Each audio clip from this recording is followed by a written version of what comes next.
This is what matters. This is beyond X's and O's. This is the difference mutual respect makes. This is what character looks like. This is what defines us in South Dakota. This is sportsmanship.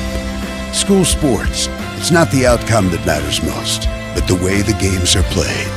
This message presented by the South Dakota High School Activities Association and the South Dakota Interscholastic Athletic Administrators Association.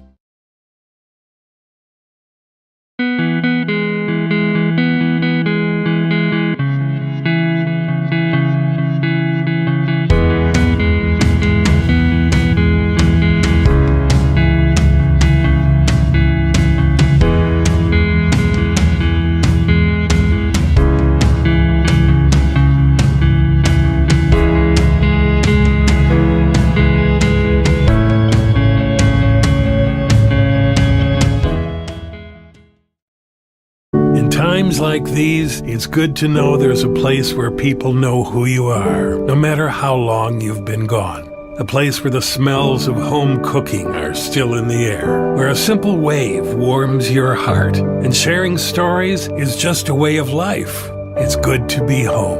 Agraria Insurance Company, protecting what's important in life. Contact your local Agraria Insurance Company agent.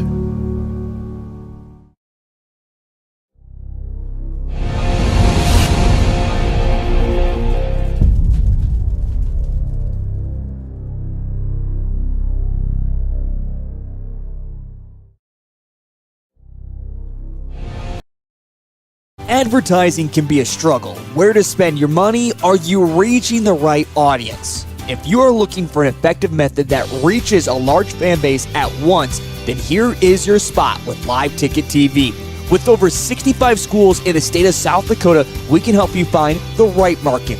Plus, you can work with me, Heath, and a portion of all sales made go right back to the school. Get a hold of me today and let's get started in helping build your brand with Live Ticket TV. At Northern State University, your future starts with an affordable education that's personalized for you. Experience hands-on learning guided by world-class supportive faculty. You'll also enjoy a full campus life with opportunities to choose from numerous student activities and events, all in a safe, welcoming community. At Northern, you'll find a college that's right for you, a place to belong. Your future starts here. Unleash your potential at Northern. There's no better organization that gives back to the student athletes than the Booster Club. The Vermillion Booster Club is committed to helping all student athletes grow. Join the Tanager faithful today by becoming a member at GoTanagers.com. While you're there, check out team apparel for your favorite sports team. Like them on Facebook to stay up to date on all the latest information and sports games. Join the Vermillion Boosters today and go Tanagers! Whether you're pregnant or planning ahead, you and your baby deserve a healthy start. We offer a wide range of services such as advocacy, health screenings and education, care coordination and car seat safety, participant empowerment, referral services, and fatherhood support. To learn more about Great Plains Healthy Start, visit greatplainstravelhealth.org or call one of our 5 service areas today. Brought to you by Great Plains Healthy Start, so that the people may live.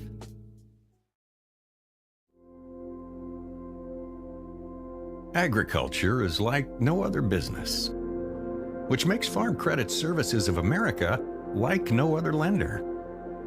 Owned by the farmers and ranchers we serve, our customers have a voice in how we work, a stake in what we do, and share in our success.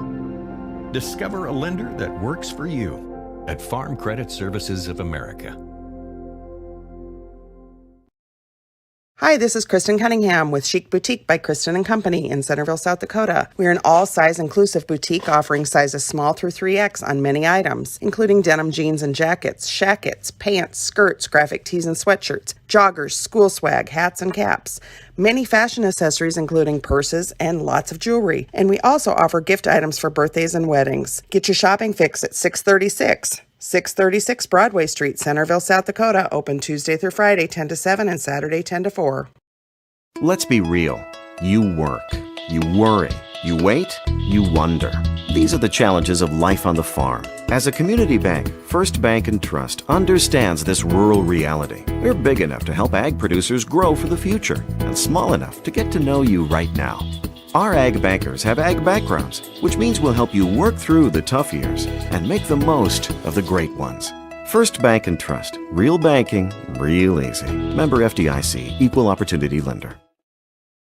In times like these, it's good to know there's a place where people know who you are, no matter how long you've been gone. A place where the smells of home cooking are still in the air, where a simple wave warms your heart, and sharing stories is just a way of life. It's good to be home. Agraria Insurance Company, protecting what's important in life. Contact your local Agraria Insurance Company agent. Limestone canyons, flowing waterfalls, and pristine beauty make Spearfish a sanctuary for those seeking the ultimate escape. Outdoor enthusiasts will find top-notch sport climbing, mountain biking, and UTV OHV trails. Guests are steps away from peaceful hiking trails and tranquil streams. Relax and rehash your day's adventure at one of our award-winning local breweries. Finding rest is an important part of any adventure. Lodging in Spearfish comes with a variety of choices, from cabins, B&Bs, and campgrounds to the comforts of your popular brand-name hotels. To find your unique adventure in Spearfish, go to visitspearfish.com now. If you are self-motivated, accountable, and eager to learn new skills, we'd love to talk to you about a rock star career. Masaba in Vermillion is hiring full and part-time manufacturing positions for the rock industry. Masaba provides comprehensive training in a clean, safe, and state-of-the-art facility. Masaba offers competitive wages, a fun and interesting work environment and culture. Join our team of rock stars. Visit masabainc.com to learn more. At Northern State University, your future starts with an affordable education that's personalized for you. Experience hands-on learning guided by world-class supportive faculty. You'll also enjoy a full campus life with opportunities to choose from numerous student activities and events, all in a safe, welcoming community. At Northern, you'll find a college that's right for you, a place to belong. Your future starts here. Unleash your potential at Northern. Welcome back to the Vermillion Booster Club Press Box, proud supporter of Tanager Athletics and the student athlete.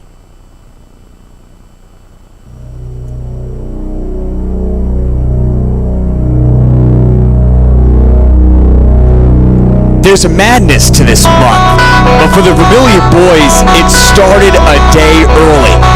And a game that almost everyone had written Vermillion off came in to be the biggest upset so far this postseason. And tonight, Vermillion looks to continue that run in a hostile environment, in an environment that last time they were here inside the Husky Den, things went extremely wrong for them. But that was some time ago. Tonight, it's all about just keeping momentum. It's continuing this hot streak. It's all or nothing. Win, you move on. Lose, you go home. What else is there left to play for? You might as well go out and win it. Welcome to Vermillion Tanagers Live and Live Ticket TV as we get you set for this Region 4A semifinal between the 7 seed, the Vermillion Tanagers, and the 3 seed, Elk Point seed. Only 3 losses. Hey, we not let them get going offensively. Leaf began. Vermillion drew it with me at the tempo of the Vermillion game. One moment, Trey Hansen it up as Zoe Robinson laid it in. Excitement, so much greatness from Tuesday has to be put away. The goal is never just to get an upset in the first round and say, hey, thanks for showing time these two teams played. In fact, the last time, right offensively, Elk Point Jefferson gets, but still ended up losing by double digits. And now they are looking what's going to be in front of them. They were able to win their first round game against the Canton Seahawks, but then they saw that upset. And now, not forget, this is an Elk Point Jefferson team that relies on that you're going to hear tonight are familiar names that won themselves a state title playing rock fight of a game. It would favor the Vermillion Tanagers, but for the Vermillion boys, they're just looking to keep momentum going their way throughout the Botkin of the Elk Point Jefferson Huskies. And of course, Jay Drake getting point what it takes to duplicate their last performance against the Vermillion Tanagers. We'll also what still remains when it comes to the 32 teams that have made it on to this semifinal night. We'll take a look at who remains and what picture.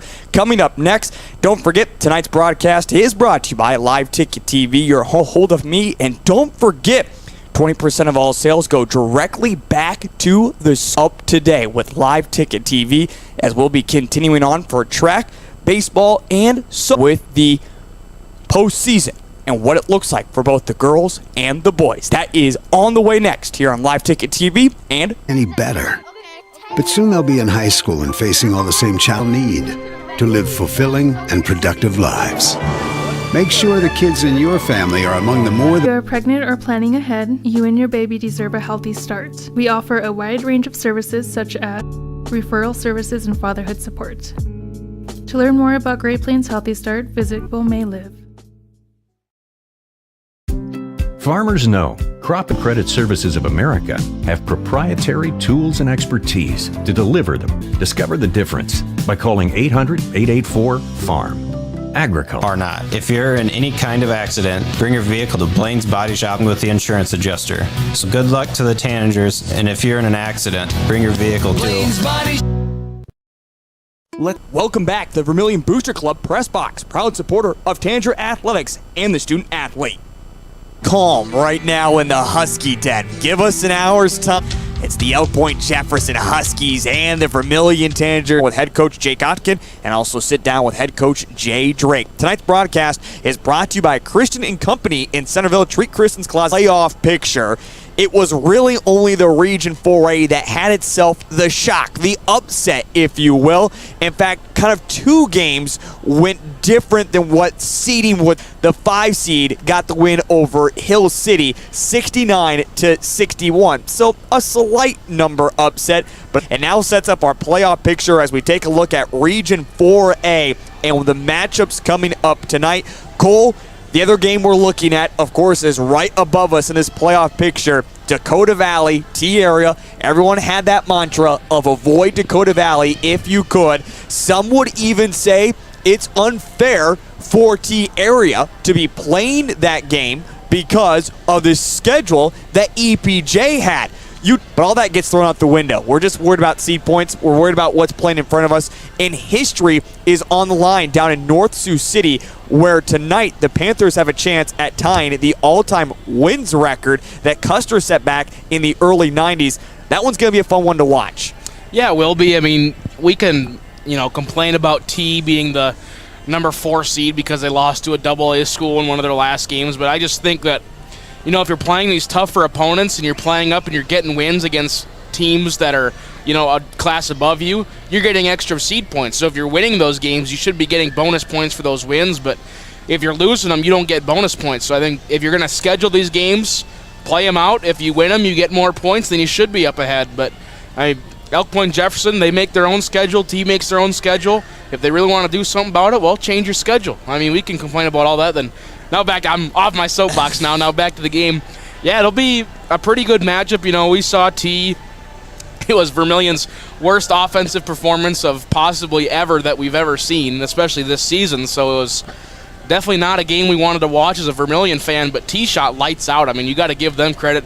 They're a great squad up there, and they're going to give Dakota Valley a run for their money. Do I think they can pull off the upset? Maybe not, but because Dakota Valley's a really good team and they've got a lot to play for. Other quick regions we take a look at before we get to the girls' state tournament, which was set last night. Of course, we're going to pay attention a little bit to Region 3, more DAC-12 teams, if you will. In fact, all the 4 teams that remain there. Sioux Falls Christian West Central play at 6:30, and then the Twin Towers in Madison take on Del Rapids. That one certainly is going to be another fun and exciting game to watch. Yeah, and then you look at the matchup in the regular season. I believe it was a 3-pointer at the final buzzer where Madison upset Del Rapids, you might say, a little upset in there slightly, but it just seems like Madison's going to outsize them and Del Rapids is going to outshoot them, so it's going to depend on which factor plays more of plays more of a factor in that ball game, but should be a really interesting one up there. Now, when it comes to the SODAC 16, they reseed teams once again with seed points. And a lot of questions have been, so if Vermillion were to win tonight, you're telling me they would be the 16 team. Not necessarily. Now, if everything held to chalk, if you will, they would be. They'd play Dakota Valley. Not quite for sure where that would be at, but they could get a little bit of help with some slight upsets. And we're just talking about a 3 over a 2, maybe even a 5 over a 1 in Belfouche. But again, it doesn't necessarily mean that Vermillion could be that 16 seed. Of course, they have to take care of business here tonight. We'll talk more about that playoff scenario as the game moves along tonight. Quickly, let's jump over to the girls' side of things. We saw the state tournament get set last night. Of course, Vermillion didn't even make the SODAC 16, and the Region 4A. And they don't even take a team that actually made it to the to the state tournament, as Lennox and T area were both eliminated. Hamlin will be taking on Philandrew, Red Cloud versus Lakota Tech, Wagner versus Rapid City Christian, and Sioux Falls Christian versus Sisseton. Cole, you've been on the 605 Sports Talk. I said it during that preview show. I don't think this is going to bode well for Hamlin or Wagner, but that was with Vermillion still in the mix. You look at the playoff picture now. What's your takeaway from it? Well, I mean, we're going to see a lot of interesting games right away. I mean, you can just go down the list. Hamlin going to play Philandrew. Philandrew just coming off of an upset where they upset St. Thomas More. They played that game up in Pierre last night, that was. I got my days all mixed around now. So that one will be good. Red Cloud and Lakota Tech, that one should be a good game.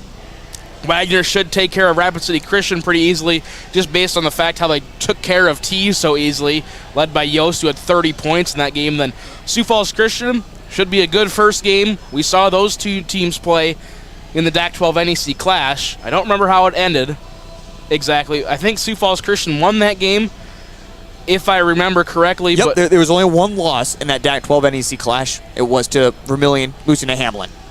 Yep, okay, so there we go. That one will be a good game. Then if Wagner and whatever team comes out of that very bottom matchup there, that should be a really good game as well. Then the championship, I mean, whoever makes it, I think you look at this and then you look at Boys B almost pretty wide open. I mean, you got your good teams, but there could be any one of these 8 teams that come up from the bottom and win it. Hamlin has already beat Philandrew this season, and a competition against Red Cloud or Lakota Tech certainly favors Hamlin, even with their just 5 main girls.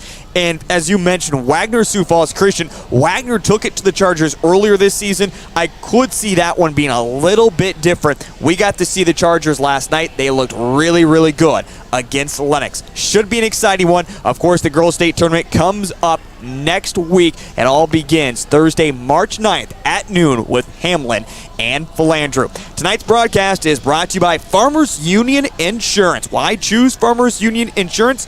Well, they value what's important to you and your way of life. You can find out more at farmersunioninsurance.com. Don't forget, tonight's broadcast is brought to you by Live Ticket TV, your home for sports in 70-plus schools. And don't forget, coming up this spring and summer, it is track, it is softball, it is baseball. We'll have all the coverage right here on Live Ticket TV. So if you'd like to advertise, get a hold of me today. We can get you set up on the right marketing campaign that doesn't just talk this summer, but goes throughout all the sports that we cover here on Vermillion Tanagers Live. And don't forget to subscribe on YouTube. Quick break. When we come back, Coach Jake Otkin of the Elk Point Jefferson Huskies gets us set for his group tonight and how it's going to be a lot different than the first time around. He's on the way next here on Live Ticket TV. Let's be real. You work. You worry. You wait. You wonder. These are the challenges of life on the farm. As a community bank, First Bank and Trust understands this rural reality. They're big enough to help ag producers grow for the future and small enough to get to know you right now.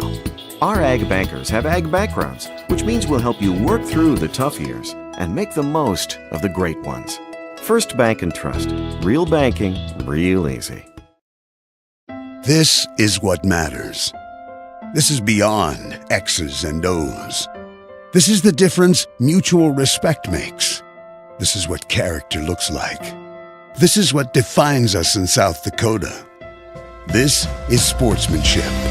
School sports, it's not the outcome that matters most, but the way the games are played.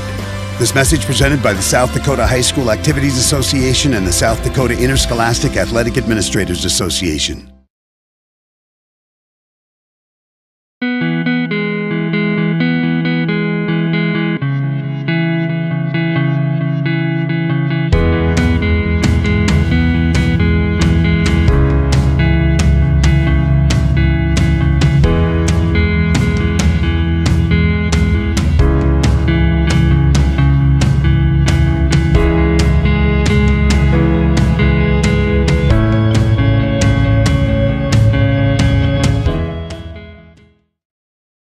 Times like these, it's good to know there's a place where people know who you are, no matter how long you've been gone. A place where the smells of home cooking are still in the air, where a simple wave warms your heart, and sharing stories is just a way of life. It's good to be home.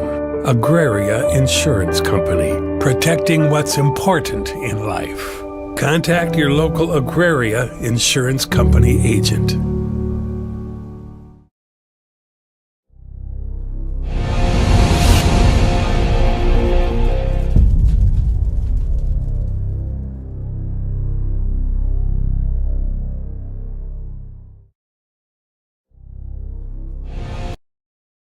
Advertising can be a struggle. Where to spend your money? Are you reaching the right audience? If you are looking for an effective method that reaches a large fan base at once, then here is your spot with Live Ticket TV. With over 65 schools in the state of South Dakota, we can help you find the right market. Plus, you can work with me, Heath, and a portion of all sales made go right back to the school. Get a hold of me today and let's get started in helping build your brand with Live Ticket TV. At Northern State University, your future starts with an affordable education that's personalized for you. Experience hands-on learning guided by world-class supportive faculty. You'll also enjoy a full campus life with opportunities to choose from numerous student activities and events, all in a safe, welcoming community. At Northern, you'll find a college that's right for you, a place to belong. Your future starts here. Unleash your potential at Northern. Welcome back to the Vermillion Booster Club Press Box, proud supporter of Tanager Athletics and the student athlete.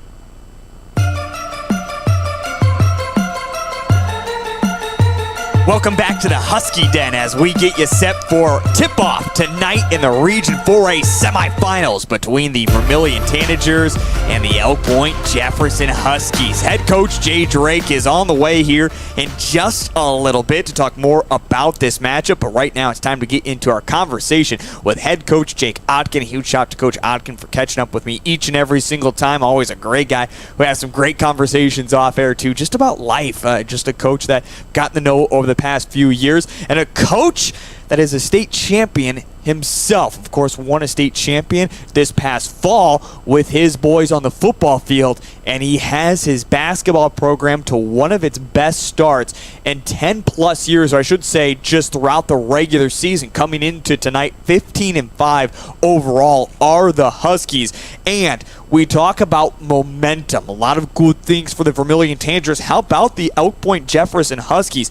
When you look at what the end of this season has been like, they are currently on that streak, if you will. Out of their last 6 games, 5-1. Their only loss came against T Area, a 10-point loss, but T Area into the third quarter on an 8-0 run. Otherwise, that's how close that game was. Again, his group comes in 15-5 overall, and they are a matchup nightmare for the Vermillion Tanagers with their size. How do they grab momentum being at home, as the Husky Den is certainly going to fill up more and more? And how do they just enjoy the moment? And how do they make sure they silence the Tanagers just like they did last time? Here he is on the pregame show. It's head coach of the Elk Point Jefferson Huskies, Coach Otkin.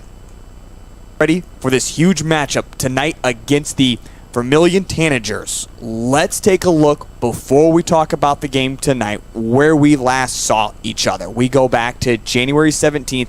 At that time, your group had only lost one game so far in the season, and you knew you were going to have your gauntlet of the DAC-12 that was coming up. You end up finishing the season 15-5, or at 15-5 right now, I should say, and things must have gone right for your team if you only took 4 losses along the way since the last time we've seen you.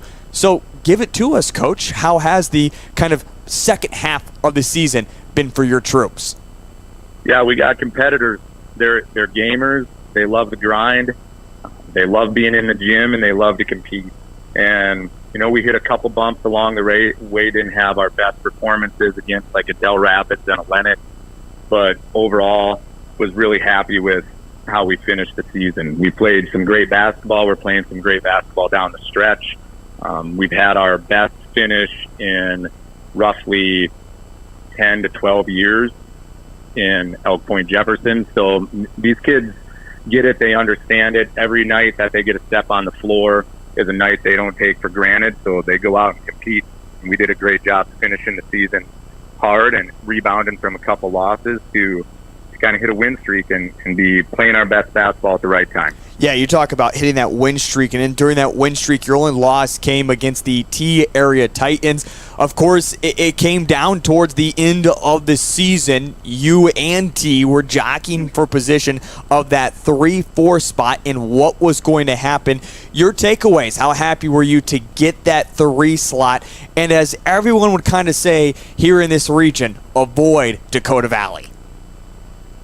I think everyone looks at it like that, but we already know in Region 4A, it doesn't matter who we play, it's going to be a tough game. You're talking about 7 of the top 8 teams were in the top 32 in the state. 5 of the top teams in the region were in the top 16 of the state. So no matter what, no matter who you draw, it's going to be a tough out to get out of this region. And obviously we wanted the 3 seed. Your goal is to at least host first round. So a 3 or 4 seed, you know that first and second round game are going to be tough regardless. I think a lot of people are trying to avoid Dakota Valley, but at the end of the day, if you want to get to the position you want to get at, you got to beat the best. So our focus wasn't really on where we're going to end up. Our focus was control what we can control. And we feel like we did that to the best of our ability, and it ended up putting us in the 3 seed, and really happy for our guys that's what their focus was, and that's where it stayed. Hey, this is what we can control. That's what we're going to do. And you talk about being the 3 seed. This is postseason basketball. And you can even give the adage of the Vermillion Tanagers. It doesn't matter what seed you are. Anything can happen. You draw the Canton Seahawks, a team that can be very, very explosive. And they showed that just the other night, putting up 74 points. Going back to that game, Coach, your group puts up 83 points in that contest. It seems like, yes, you have an offense that can go, but that was the most points you'd put up all season long. What was with that game, and what was with the offensive explosion from your group? I think just on any given night, we know we're capable of doing that. And that night, we made some shots and got in a rhythm, and that ended up helping us put up some points. Obviously, allowing 74 isn't ideal. We had to tighten up some things defensively on our end. But overall, it's just a matter of treating it like any other game. Go out, play the game, do the things that we know how to do and the things that we can control. And the kids did that, and they played some great basketball offensively and put the ball in the hole. And at this point in the year, you got to score to be able to advance. And we feel like we have a lot of guys that can do that. So on that night, it just happened to be clicking for everyone. And, you know, we're happy that it was that night that it happened. You talk about being in a rhythm, and that was what we saw the first time you played against the Vermillion Tanagers. Your team came out on a quick start, and even by halftime, it was 38-16. It seemed like Vermillion didn't even have a chance. In fact, I've been following these Tanagers and Coach Drake for now 5+ years. I have never seen him start or just sit his starting 5 midway through a basketball game because he was so frustrated with them until that night against your group back on January 17th. How much do you look back now on that game and say, hey, this is what really worked for us in the first half. Let's try to duplicate that again. And what do you need to do to change things up going in this matchup tonight against Vermillion? I don't think you can take a ton from that game and say this is going to work or that isn't going to work. Coach Drake knows what he's doing. He's done this for a long time. And obviously his kids got the message because they played a really good second half. So you got to look at that game and say, hey, we played some good basketball, but we also left some opportunities out on the floor. But really what you're looking at now is how they've been playing lately and how we've been playing lately and your strengths and weaknesses, really the last few weeks. And that's what we're looking at with them. They've been playing great basketball here lately. Obviously played a great game the other night to beat Lennox, and we know they're always going to be great defensively.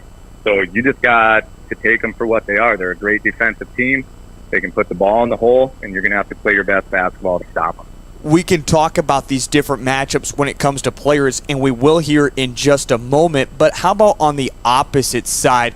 When it comes to this Drake family of father and son, everyone would say the greatest things that the Drakes have not done is win a state title, and that's it. Because this is a father-son duo that always finds a way to win games. They get their guys turned around. They can just come out of nowhere and surprise a lot of people in the state. How much is it a chess match going up, not against the players, but trying to get into Coach Drake's head? I don't know if you can. I think he knows what our team brings to the table, and I think we know what they bring to the table. I think we know he's a great coach, and we know the things that he focuses on, and he does the same with us. At this point of the year, you've watched enough film, you've studied enough film, watched enough games to know what each other's strengths and weaknesses are, and you're going to try to take advantage of the weaknesses and build on the strengths. I guess my hope is that this year isn't the year he wins the state title, and it'll come at some point. But I don't think it's necessarily a chess match. I think for us, it's just another game, and we got to go out and perform. Well, you talk about just another game. We saw young Bryson Skogsberg really start to step up against your group this earlier year. Otherwise, we look at kind of the Hanson boys who have been explosive as of late. They combined for just 10 points the last time these two teams met up. How do you make sure this starting five, if you will, doesn't get going, that they have to rely on their bench once again to find the points? You got to be great defenders. You got to be great defenders on the ball, and you can't let them pass you, and then you got to contest shots. Every one of those guys that they put on the floor has the capability to score. The young Skogsberg kid has really come into his own. Both Hanson kids can shoot it. They can both get to the rim. Obviously, Zoen does a great job of shooting from the outside and finishing inside. And then you got the older Skogsberg kid that has a great touch around the rim and plays hard and gets some great rebounds. So every one of them you got to account for. And I feel like we're the same way. We don't put a person on the floor that you don't have to account for. So it's one of those things where it's going to be a battle tonight. And everyone that's going to be on the floor is a contributor. And you got to lock in defensively and want to stop the ball defensively, and then you got to put the ball in the hole to win. 6 seniors on your group. You and I talked about this earlier this season with your group when it comes to either guys running cross country, of course playing state title football. You even mentioned it happened way before winning the state title in football. It happened this past summer in the weight room. Guys bought into the process years ago, and now we are seeing that product back out. Is that what gives you this advantage, if you will? If this game, and we're expecting it to be close in that fourth quarter, is that an advantage you can rely on with your group of guys? Is this commitment to one another, this family that has been built to pull out this win against the Tanagers? Absolutely. We love these guys. They know that. We have a relationship with all our players, not just our seniors, all our players, that is bigger than basketball. And it'll always be like that. That's the atmosphere we've tried to create here. That's the foundation we've tried to lay here, is no matter what happens, we're always going to love these guys, and we're always going to want what's best for them. And the fact that they've bought in on everything that they've done, that they've continued to build and continued to really come together as a group, says a lot for what they are, not only as basketball players, but as people. And I don't think that you can put a price on that side of things when it comes to the basketball floor. is they want what's best for each other. They want to win, and they love to compete. And that's obviously a huge advantage when you have that on your team. Coach, you mentioned atmosphere, and we know how close Vermillion is to Elk Point. This is the game to watch. Vermillion coming in as the 7th seed. They got a first-round upset, and they certainly have bought into this process of believing they can get another upset tonight.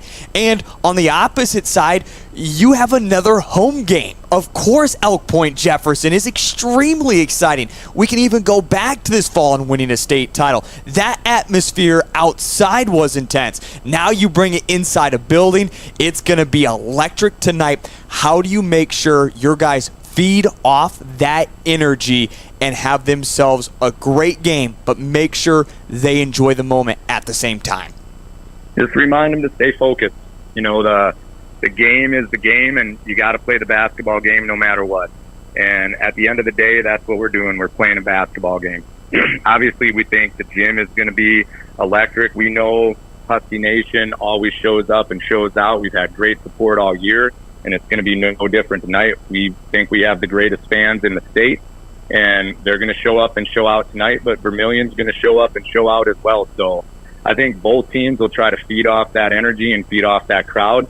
And I think the key is you just want to get going early and build up some confidence and play from there. But it's going to be a great atmosphere and a great time tonight. And if you don't plan on getting here early, you might not get a seat.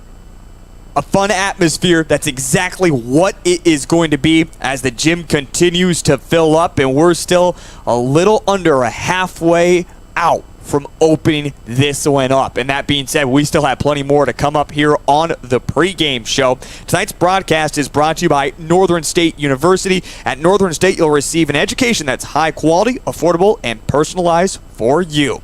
Also, tonight's broadcast is brought to you by Visit Spearfish. Surrounded by unmatched natural beauty, Spearfish offers something for everyone. Plan ahead or don't.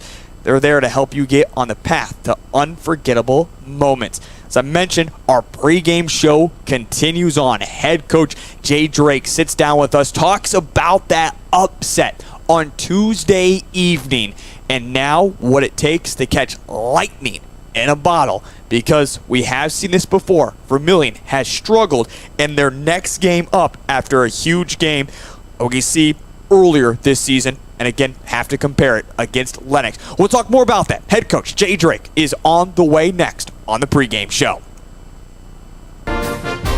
There's no better organization that gives back to the student athletes than the Booster Club. The Vermillion Booster Club is committed to helping all student athletes grow. Join the Tanager faithful today by becoming a member at GoTanagers.com. While you're there, check out team apparel for your favorite sports team. Like them on Facebook to stay up to date on all the latest information and sports games. Join the Vermillion Boosters today and go Tanagers. Whether you're pregnant or planning ahead, you and your baby deserve a healthy start. We offer a wide range of services such as advocacy, health screenings and education, care coordination and car seat safety, participant empowerment, referral services, and fatherhood support. To learn more about Great Plains Healthy Start, visit greatplainstravelhealth.org or call one of our 5 service areas today. Brought to you by Great Plains Healthy Start, so that the people may live.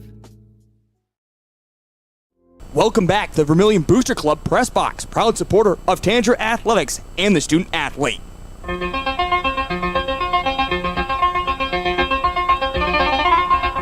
Did we expect to be playing tonight?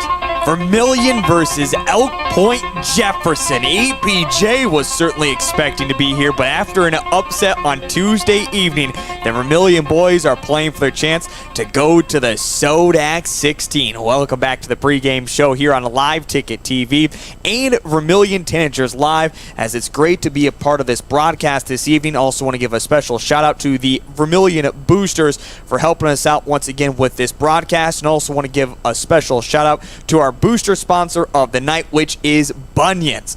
Bunyan's, home of the Bomber. Great food, great times, and great people. Whether you're heading to a game or post-game celebrations, it's always a great time to be at Bunyan's, and always a proud supporter of the players in red and white. Go Tanagers. Head coach Jay Drake had his group believing on Tuesday evening. That was Tuesday evening. Now it's a chance to play against a team that not only beat up on you the first time around, but we saw the starters get removed in that game halfway through the second quarter. And maybe EPJ let off the gas a little bit, where Vermillion eventually lost by 11 points. But tonight, it's a matchup nightmare. So how does Vermillion grab lightning in a bottle and get ready for this Elk Point Jefferson team tonight and see if they can't get another upset? To answer those questions and look back to that Tuesday upset, here he is on our pregame show. It's head coach of the Vermillion boys, Jay Drake. Coach, I want to begin with something here. Perez Trilny once said, "Luck is a point where hard work meets the opportunity. Be prepared, work hard, and hope for a little luck." Did we see exactly that on Tuesday night against the Lennox Orioles? Yes, your team has worked hard all season. We've taken our lumps along the way. We've seen the bright spots. We have seen the dark holes. But eventually, you work hard enough, you get a little bit of luck. Was that what happened to your group on Tuesday evening against Lennox? Yeah, you know, I think it's a little bit of everything. Obviously, our crew's done a nice job this year of just kind of grinding out the season, per se. And, you know, it started on November 28th, and we had a lot of questions, obviously, as our players as individuals, but also as a team, and, you know, trying to find our identity. And we went through a lot of different stages, obviously, throughout the year, and have grown. You know, our teams kept battling and grown as individuals, and, you know, the chemistry for our guys and rotations, and just trying to figure all that out. But you're right, we've had our ups and downs too. You know, we've looked decent at times, but we've had some moments where we look like the inexperienced group and a young crew. And with all that said, you come into Tuesday night's game, and we used all the cliches, you know, and yet they're real from the standpoint of it's a brand new season. We're all 0-0, and we keep reminding our guys, and I know I've said it to you, we as a staff, and hopefully I think our players have bought in and think the same thing. We try to tell them not to think of it just as the 7 seed, because we don't feel like we're a typical 7 seed. And, you know, I've said we wouldn't be any lower than a 5 seed in any other region. And in a couple of those regions would be even a little higher than that. But we've been battle tested, which you always are, with the DAC 12 and Region 4 teams. And with all that said, we went in, gave ourselves a chance. And yet, anytime you have maybe pull off an upset like we did the other night, you got to catch some breaks here and there, you know. And I thought we did a great job defensively. That's a team, Lennox, that's been averaged 69 points a game this year, and we hold them to 47. Now, with that, you like to think some of that's obviously our defense, and yet, you know, some of it, no matter what you say, is catching a break here or there. I thought they missed a couple key layups late in the game. It kind of just rolled out of there, and we came down with rebounds, and it's a wasted opportunity for them. And you need some of that to happen if you're going to go knock someone off.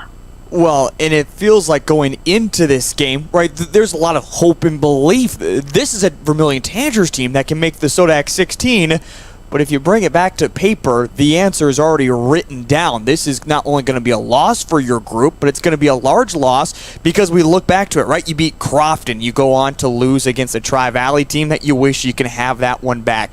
And that is just kind of the tumbling dice. You have a great game against West Central, get blown out against T-Area. We can even make the reference, right, Coach, to Dakota Valley, play the #1 team toe-to-toe, and then all of a sudden, Irene Wakanda, yeah, we won, but as we all say, we got really, really lucky in that one. Probably should have lost that one. So how do you finally change this narrative? We have so much momentum after beating that Lennox team. Now we need to just build on that and take the next step forward, because we can't take a step back tonight, because if we do, it's the end of the season. Yeah, for sure. You nailed it on all those. And you find that with young teams sometimes and inexperienced teams. And you're right. We've been up and down, kind of like a roller coaster this year. And we are in a situation. We played very, very well, obviously, on Tuesday night.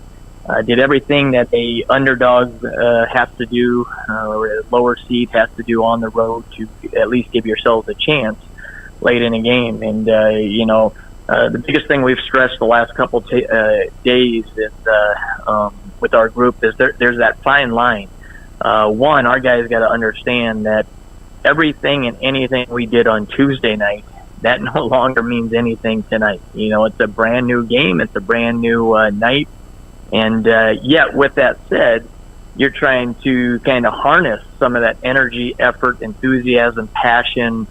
You're trying to catch lightning in the bottle here and basically keep that thing moving forward. So, like anything, we know it's going to. We have for us, and we said this a month and a half ago when we played EPJ in the regular season. They are a matchup nightmare for us. Just with their size and with the two Fourniers and Kemp, and then they've got very good athletes on the perimeter, and it's just a tough matchup for us. And yet, the first time around they got after us pretty good. They were up 22 at halftime, and it kind of already put the game away at the half. And we showed a little fight in the second half, and yet I think they took the foot off the pedal a little bit in the second half as well. So it's one of those, again, you got to go play the basketball game, and we know that we're going to have to play well again on both ends of the floor. And if we do that, you're hoping you put yourself in the same kind of position as we did the other night. That's to give yourself a chance in the fourth quarter. And even with that said, you're still going to have to make some plays down the stretch. In close games this year, until the other night, we were 1-5 in close games. We had 6 regular season games that basically in the last 2 minutes were a possession ball game, and we were 1-5 in those. And then the other night, we made some plays. We got a couple of key stops. Trey hit a couple of key buckets, obviously. And then what people forget about at times, too, is you talk about catching a break. With 28 seconds or whatever it was, they were shooting 2 free throws to go up 1. Yep. And then the Dirks kid obviously hit the first one, but when he misses the second one, that changes the complexion of your final 30 seconds. Because, if he hits that second one, we're down 1, and we've got to go early, attack early on our possession. And still doesn't mean we can't score and take the lead, but it just changes what we're going to do the final 30 seconds. And when he misses that, we're able to kind of hold for the final possession and got one to knock down. And, we made a stop, huge steal by Zone on the last play. Well, you talk about a matchup nightmare. It's obvious Carter Skillingsburg's going to have to give us 32 minutes tonight. He's got to stay out of foul trouble because we're going to need him inside. And at this point, I'm not even going to ask you how we withstand a first quarter below. We're going to take the punch, Coach. At this point, I'm just convinced with this group we're going to take a punch, but we're going to respond back nicely. But this was a game that last time we saw you remove your starting 5 midway through the second quarter because we just couldn't find anything. The Hansons combined for 10 points in that ball game. What needs to change offensively this time for your group? Yeah, I think, and you're right. I think it was about 5 minutes to go in the second quarter.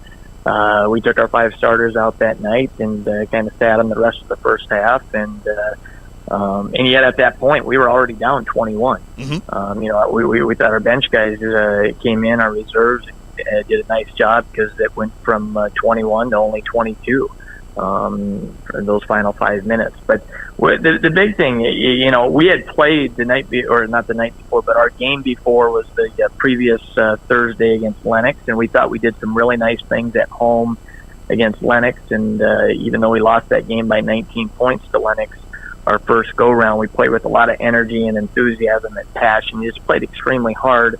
And we figured, and should have happened, the same effort and energy and stuff on the road against EPJ that following Tuesday. And for whatever reason, we've got to take some of the responsibility and accountability as a staff that we didn't have them geared up or ready to go or whatever it was. But we didn't have it that night, and it was disappointing because we were trying to, as a team, obviously at the time, we're trying to get things going in the right direction, and we just didn't play with that. So, I think some of that hopefully just, our season's on the line tonight, right? Postseason action, and there is no tomorrow, and again, you can throw out all the cliches. So I think that brings some of it out of you, out of the team or out of the group. These are high school kids, so that helps the cause a little bit. But you're right, the big concern, just like the other night, we got down 12-2, and we grinded out some stops until we can finally get some buckets. And again, we're going to have to play well. I think EPJ averages 63, 64 points. And, we kind of laughed with our group.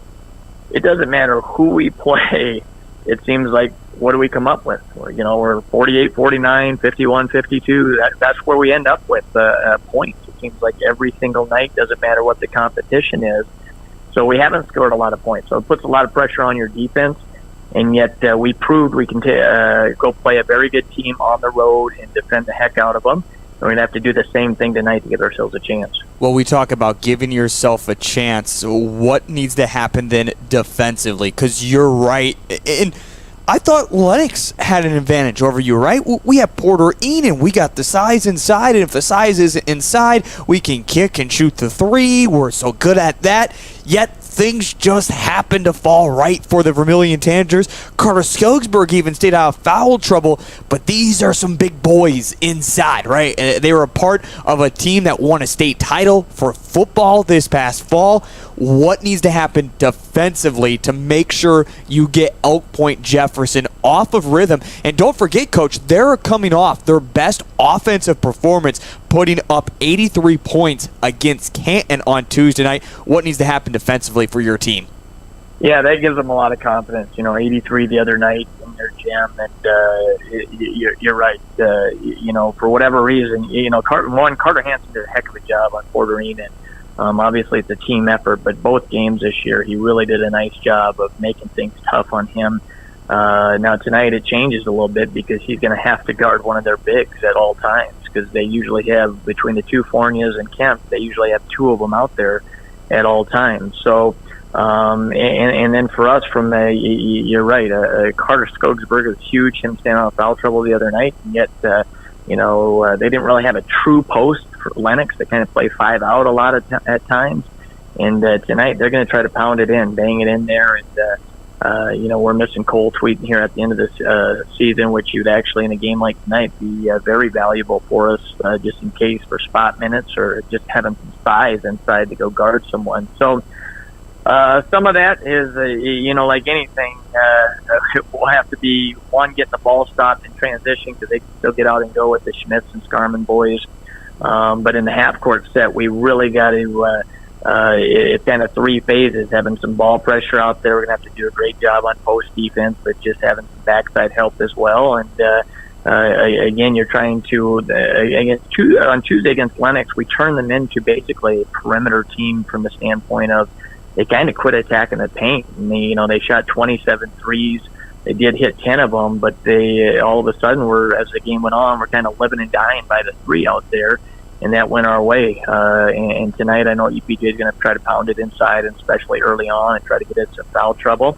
Now, we tell our guys the flip side of that is they've got to guard us too, right? And, we've got to be on attack mode, and yet we also got to be ready. I could see them playing a lot of zone tonight and just kind of standing in the zone and got those big boys to protect the paint. And like anything, we've struggled at times against the zone, and yet there's been times where we've got guys that can knock down perimeter shots and hopefully loosen the zone up and maybe gain some confidence early on and just kind of go from there. I'm not, and I'm going to get some flack for this, I'm not trying to take anything away from the Tanager section, but it was probably 3-1 on Tuesday evening. And maybe everyone thought, this is too good of a Lennox team.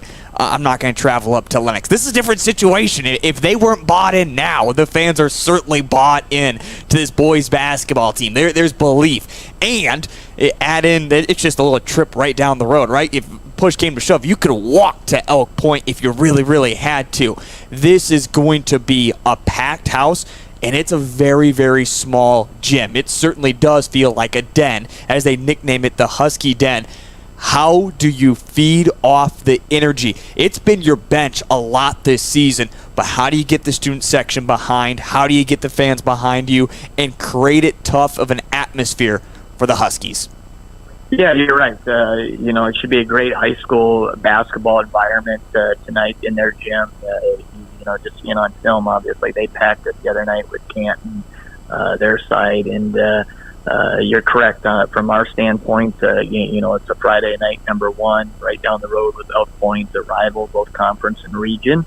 And, we probably added a little excitement with the one upset the other night as a 7 seed over 2, and not many people were expecting that.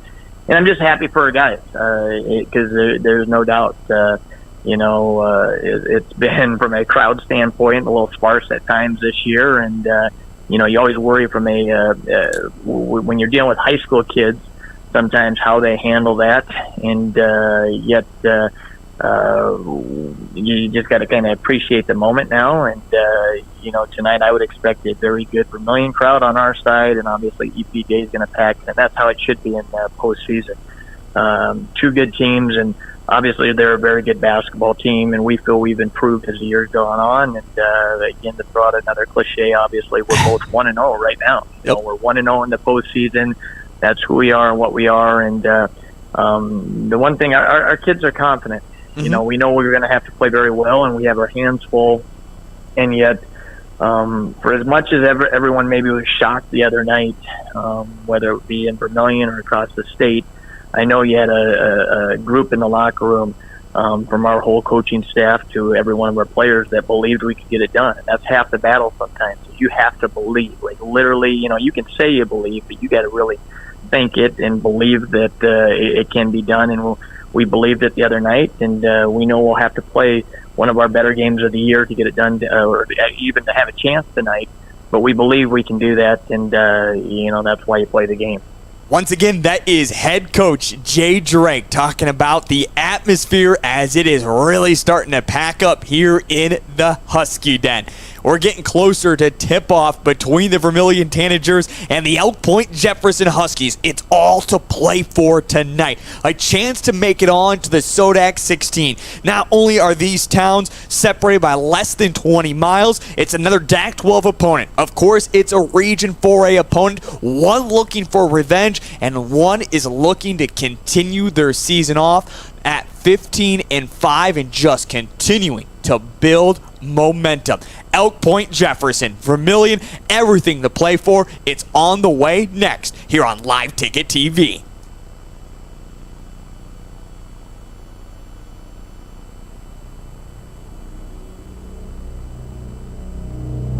Welcome back to the Vermillion Booster Club Press Box, proud supporter of Tanager Athletics and the student athlete.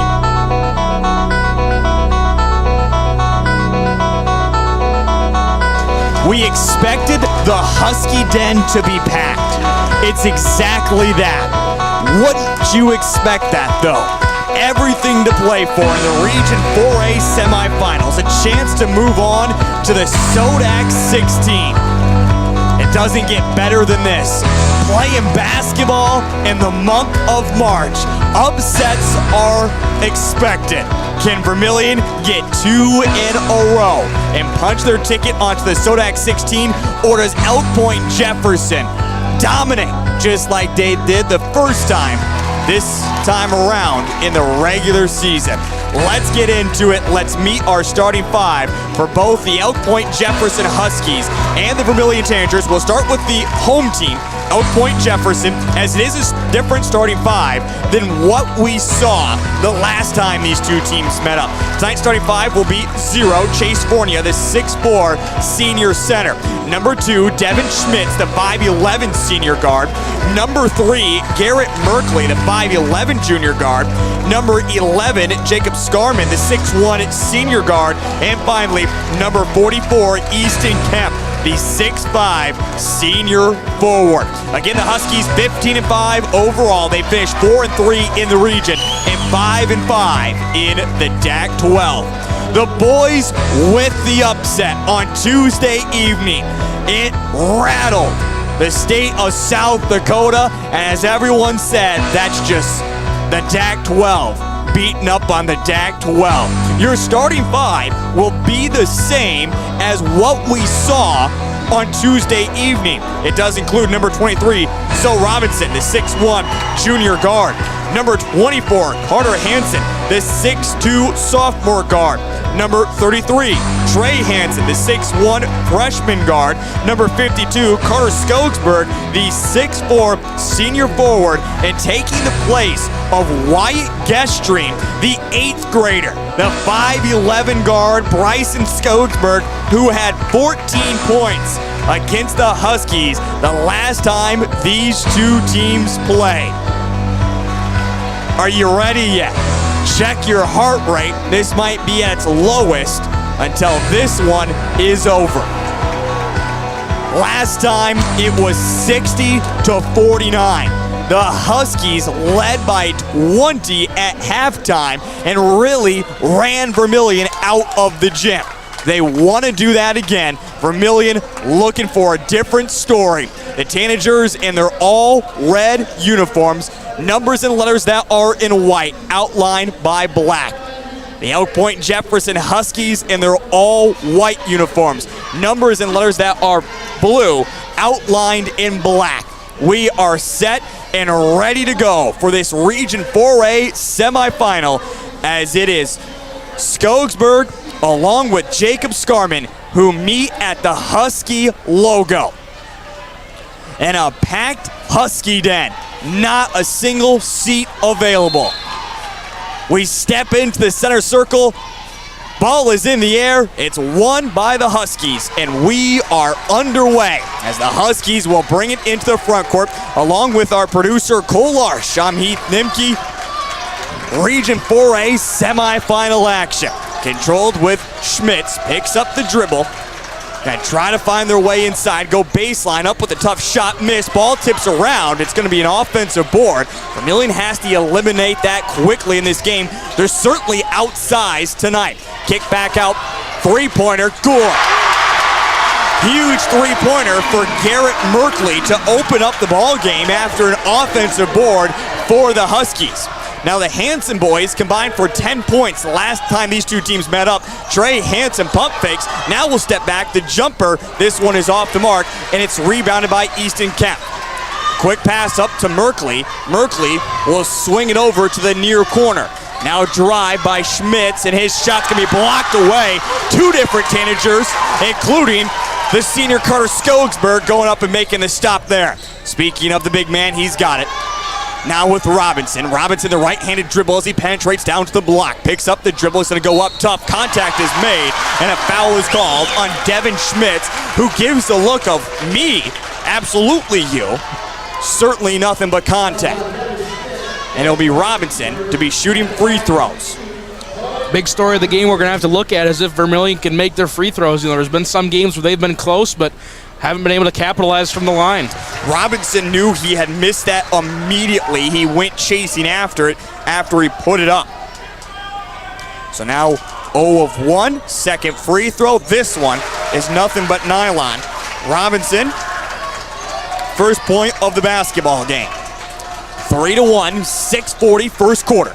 It's Merkley as they get it over to Fournier. Now to Kemp. The big man drives, kicks back out. They want to go inside to Kemp. Carter Hansen playing the tough defense, but the Huskies collect once again. It's now with Schmitz. Schmitz using the left hand. The Vermillion crowd starting to get into it more and more. Fournier over to Kemp on the corner. He'll shoot the three. Good. Two big threes here in the ball game from the big man Easton Kemp. It's now 6-1 as the Husky crowd gets into it even more. Trey Hansen picks up his dribble, kicks out to the young Skogsberg. First time we've called his name tonight. Robinson, three-pointer. That one is way off the mark as it didn't draw iron. And now Easton Kemp will bring it across the Husky logo, bringing it over to Chase. As we said in the pregame show, Vermillion was going to take punches. They always do to open up ball games. And again, law of averages, when you keep hitting threes like this, eventually they're going to start missing for Elk Point Jefferson. But Vermillion certainly needs to find their offense. They had to weather a storm on Tuesday night after they went down by 10, 12-2 in quarter number 1. Straightaway three for Hansen. There it is. Trey Hansen, who has been a bigger spark, if you will, on the young side. Trey Hansen or Bryson Skogsberg. The two youngsters combined for 30-plus points the other night against Lennox. It's Schmitz, Carter Hansen guarding closely. Now driving, lost ball, popped up in the air. It's going to be back to the Huskies, drive in, and this one's off the glass and good for two. Cole, you certainly have to get loose balls if you're Vermillion. You can't keep giving second chances. Hansen, three-pointers left short. Yeah, it's kind of what we saw in that Lennox game as well. Vermillion was after every loose ball and every rebound. They're going to need to keep that up, especially since they're outsized here tonight. They want to go back down underneath to Merkley. Reverse layup is too weak. And Robinson will bring it into the front court. 8-4, 4:35, first quarter. Robinson slipped for a moment, out to Hansen. Now he'll drive, contact all the way. He puts up this shot. It was maybe a late whistle as the contact came in first, but they let him go up with the shot. And then as he missed, that's when they called the whistle. So you have a feeling if he probably would have made it, they might not have called the whistle there. Right, and we were talking with Johnny Kirshner, a now retired basketball official. That's one of those deals where an and one in some circumstances is almost a momentum killer, I've heard it as described. Is if you get the and one, it kind of stops the game and slows it down a little bit, and some referees just like to keep the game moving. Right now, free throw good. Second free throw, this one's off the mark, but it's going to be an O-board backup. Carter Skogsberg missed, and Vermillion can't get it back. The big man need the hit there. You're going to see all 32 minutes. If he can avoid foul trouble tonight, they're certainly going to need him. And again, you talk about the other size, three-pointer. This one good for Garrett Merkley. His second three, but I was mentioning Cole Tweeton has been unavailable down the stretch this season. So Carter Skogsberg really is the only big man that Vermillion has. 11-5, just 1-3 after another for Elk Point Jefferson. Skogsberg, three-pointer in the corner. This one's off the mark. 83 points the other night by Elk Point Jefferson in that win against Canton. That was their most points they've put up in a game so far this season. So they can hit shots. And we heard Coach Odkin talk about continuing that kind of momentum into tonight. Merkley, another three. He just can't miss. Garrett Merkley, 3 threes in this first quarter. In fact, out of the 14 points for EPJ, 12 of them have come from downtown. 14-5, 3:37 first quarter. We're back in just a moment on Live Ticket TV. Agriculture is like no other business, which makes Farm Credit Services of America like no other lender. Owned by the farmers and ranchers we serve, our customers have a voice in how we work, a stake in what we do, and share in our success. Discover a lender that works for you at Farm Credit Services of America. Hi, this is... Welcome back to the Vermillion Booster Club Press Box, proud supporter of Tanager Athletics and the student athlete. Maybe no rain, but certainly raining downtown with threes, if you will, from Elk Point Jefferson. And now a quick turnover, Merkley off the glass. Oh my goodness, the young man now has 11 points in this first quarter. It's up to an 11-point lead. It's Robinson. Robinson trying to get his way inside, up with the shot, missed it, but a foul was called. And Vermillion so far here in the ball game is just 2 of 4 from the free throw line. They've had opportunities. In fact, every single foul that's been called has been a shooting foul. And again, Vermillion needs to hit. Robinson able to get the first one. He's got 2 points, both from the charity stripe. A couple of the big guys will come out, including coming out now, Easton Kemp. Again, Garrett Merkley was not a starter either of these last time these two teams met up. Free throw, this one is good by Robinson. He has 3 points in the ball game. 16-7, 3:10 first quarter. We knew punches were going to be coming. Now can Vermillion weather the storm? They were able to do Tuesday night against Lennox. Bounce pass inside, deflected away. Reconnected with Fournier to Merkley. Merkley puts up his shot, misses, and then a rebounding foul that will be called against Carter Skogsberg as he was pushing underneath. No, I apologize. They're going to call the foul on Carter Hansen instead, which still don't want Carter to pick up fouls. He has the assignment of picking up some size inside as well. Trying to get some space there is Alex Scarman. Nothing to do, kicks out to Jacob. Now over to Fournier. Merkley at the Husky logo as the Huskies recycle offensively. 17 seconds on the shot clock. They now get it to Fournier. He kicks it back out, straight away, 3, good. The Huskies just can't miss a 3-pointer. Now 5 threes in this first quarter, 19-7. In fact, EPJ is a perfect 5 of 5 from downtown so far here in the ball game. Kick back out, Robinson straight away, 3. This one is off the mark. 19-7, under 2 remaining in the first quarter. Inside to Merkley, off the glass, and no, can't get the go. Vermillion needed him to miss the shot. He finally does. And it's because he didn't shoot from downtown, if you will. Trey Hansen kicks over to Young Skogsberg, who got a screen, now kicks to Hansen instead. Carter will shoot it, gets it. We're just trading 3-pointers. Carter Hansen, his first bucket of the game. 19-10, as the student sections for both remain on their feet. The drive by Scarman as he cradled it in, put off the up-balanced shot. And it's off the mark, 19-10. Vermillion trying to grab a little bit of momentum to end quarter number 1. Hansen, pump fakes over to Young Skogsberg. Now Young Skogsberg tries to make some space. Can't, as it's cut off by Robinson.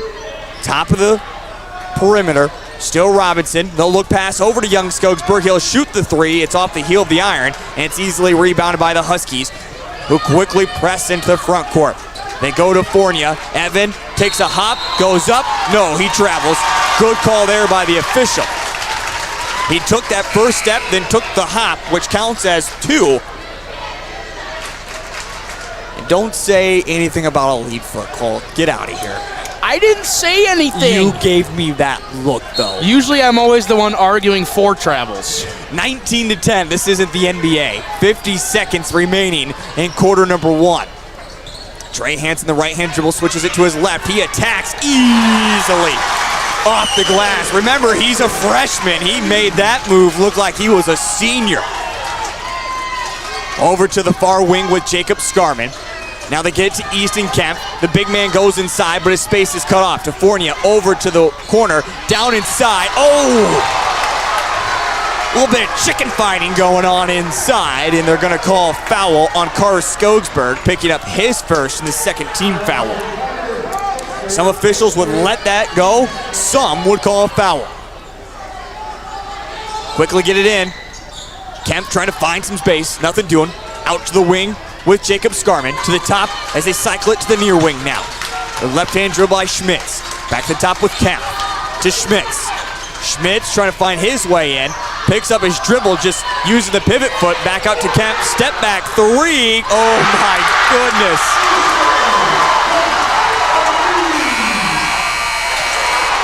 Six of 6. 6 of 6. That's all you have to say. 6 of 6 is what Oak Point Jefferson is from downtown. You even miss half those, right? We're talking about a 1-point game, but instead it's a 10-point game. We're back in 30 seconds here on Live Ticket TV. Kristen Cunningham with Chic Boutique by Kristen & Company in Centerville, South Dakota. We are an all-size inclusive boutique offering sizes small through 3X on many items, including denim jeans and jackets, shackets, pants, skirts, graphic tees and sweatshirts, joggers, school swag, hats and caps, many fashion accessories including purses and lots of jewelry. And we also offer gift items for birthdays and weddings. Get your shopping fix at 636 Broadway Street, Centerville, South Dakota. Open Tuesday through Friday, 10 to 7 and Saturday, 10 to 4. Let's welcome back the Vermillion Booster Club Press Box, proud supporter of Tanager Athletics and the student athlete. Cole, have you ever seen shooting like that? 6 of 6 from downtown to open up quarter number 1? I can't say that I have, and I'm thinking in this timeout, I don't know what Vermillion can change to defend it. I mean, even with a hand in their face, Elk Point Jefferson's been making these buckets. And a quick turnover to start the second quarter. It's 22-12. And again, when you talk about 6-6, that's 18 of the 22 points.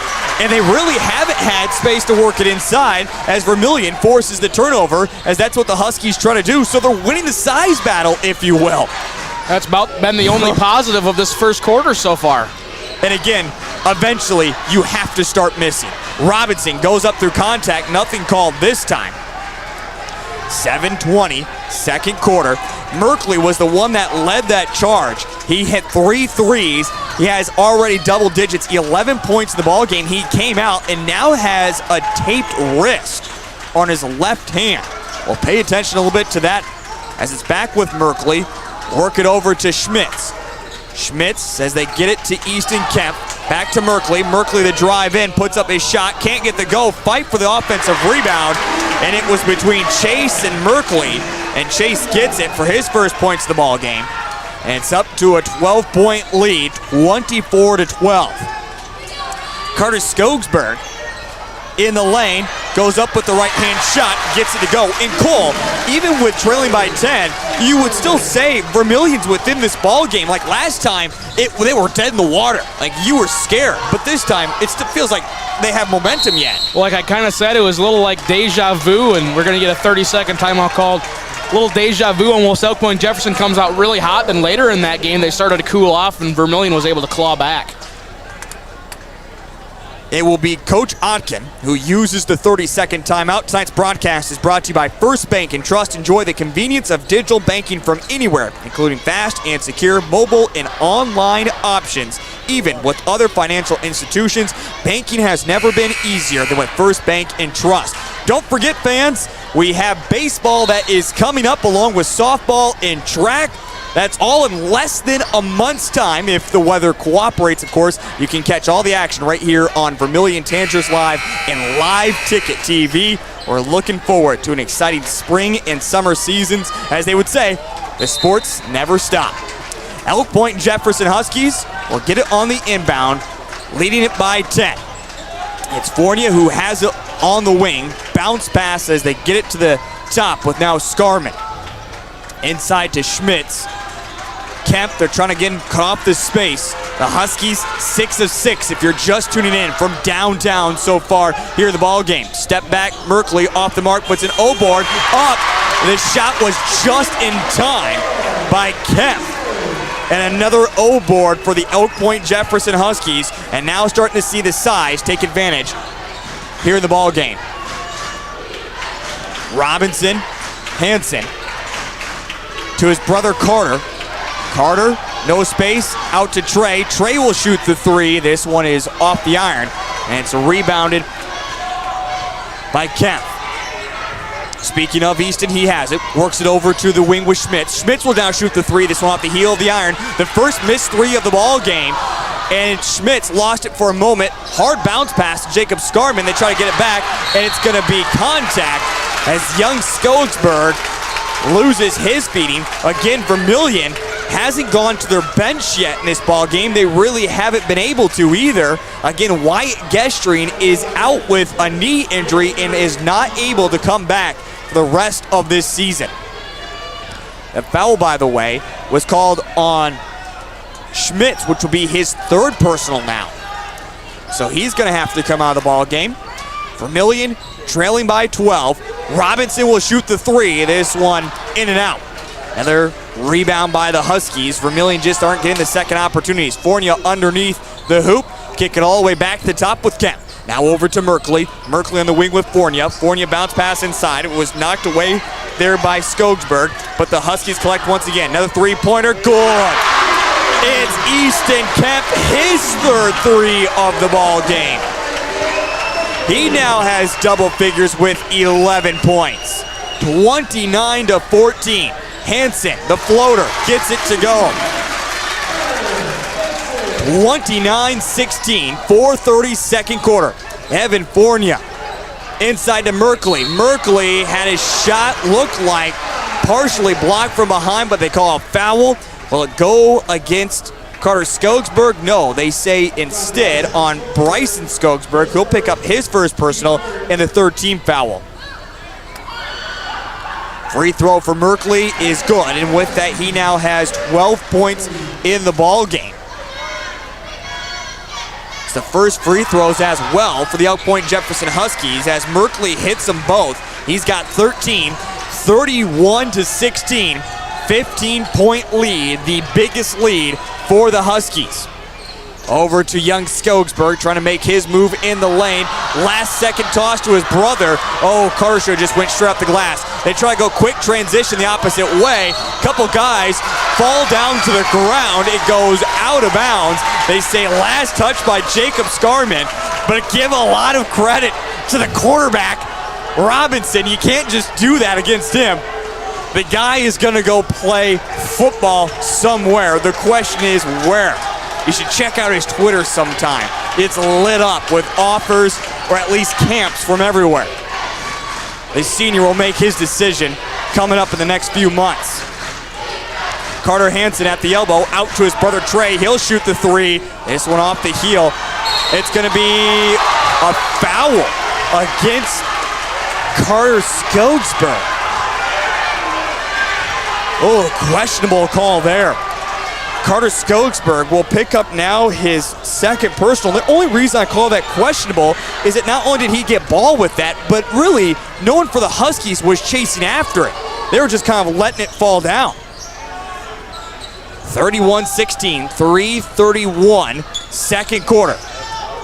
Fournier trying to get some space, has to pick up his dribble, now get it over to Alex Scarman underneath the Kemp. His shot was blocked away, and that time Hansen looked like he might have made some contact there, but nothing called. 31-16, 3:15 second quarter. Carter Hansen tries to make his move, fake the pass inside, out to his brother Trey, back to now Carter. Carter down to the block, jumper, floater is off the mark, and it's going to be rebounded by Merkley. Merkley will just slow things down. By the way, this score is certainly leading the way for the Huskies. They're on track to score 80-plus once again. Fournier inside, an off-balance shot. He just threw something up there. Couldn't get the fall. Vermillion trying to chip away at a 15-point deficit. It's Robinson to Trey Hansen. Over to Carter, another deep three they'll settle for, and this one's off the mark. And Cole, they're just settling for deep threes on quick possessions right now. Yeah, they think right now that they need to answer Elk Point Jefferson's threes with their own, but right now defensively they've been able to stop Elk Point Jefferson so far. They just need to get better shots on the offensive end. A foul that will go against young Skogsberg, picking up his second, fifth team foul. And more free throws upcoming for Merkley, who is 2 of 2 so far with 13 points in the ballgame. Timeout from head coach Jay Drake. We're back in just a moment on Live Ticket TV. Let's be real. You work, you worry, you wait, you wonder. These are the challenges of life on the farm. As a community bank, First Bank and Trust understands this rural reality. We're big enough to help ag producers grow for the future and small enough to get to know you right now. Our ag bankers have ag backgrounds, which means we'll help you work through the tough years and make the most of the great ones. First Bank and Trust. Real banking, real easy. Member FDIC, Equal Opportunity Lender. Welcome back to the Vermillion Booster Club Press Box, proud supporter of Tanager Athletics and the student athlete. Our exclusive sponsor, the Vermillion Boosters. Great to have them on board as we get ready for the baseball, softball, track season coming up this spring. We'll have all the coverage right here on Vermillion Tanagers Live as the first free throw out of the Jay Drake 30-second timeout is good for Merkley. And Merkley continues his tear so far this evening. He has 14 points, hits the second free throw, so give him 15. The Huskies are a perfect 4 of 4 from the free throw line and now have their biggest lead of the ball game, 33-16. Quick pass, it's going to go out of bounds. Last touch by Caden Moore. Cole, we mentioned it earlier, the threes haven't kept raining down for Elk Point Jefferson, but if you're Vermillion, you do need to get back in this ball game. Yeah, it just seems like defensively so far, I mean, Elk Point Jefferson hasn't scored in 3 minutes except those last 2 free throws. Need some good shots on that end. And now, a charge taken inside as Moore was able to plant his feet. Robinson through the shoulder. First personal on Robinson, 6th team foul. And with 2:04 in the second quarter, it is at that spot where this can either work back in your favor and you can grab momentum heading into the locker room, or you could be facing an even bigger deficit and have no mojo whatsoever. What's going to happen in these next 2 minutes? Fournier with the left hand. This one off the mark. It's going to go out of bounds, and they say last touch by Chase. Vermillion, again, they don't need to even get this back under double digits. They just need to hit a couple buckets and stand strong defensively. Yeah, we talk about Elk Point Jefferson not having scored in a while. Neither has Vermillion. I mean, it's been a game-wide scoring drought here in the second quarter. Kick over to Young Skogsberg, to Trey Hansen. Carter back to Trey, back to Young Skogsberg, back to Trey, back to Young Skogsberg once again. They try to go inside, ball is kicked, and it will go out of bounds. 16 seconds on the shot clock. As right now the Huskies just playing zone defense, trying to take away anything from going inside.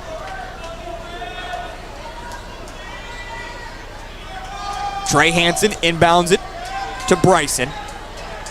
Bounce pass over to Robinson on the free throw line extended.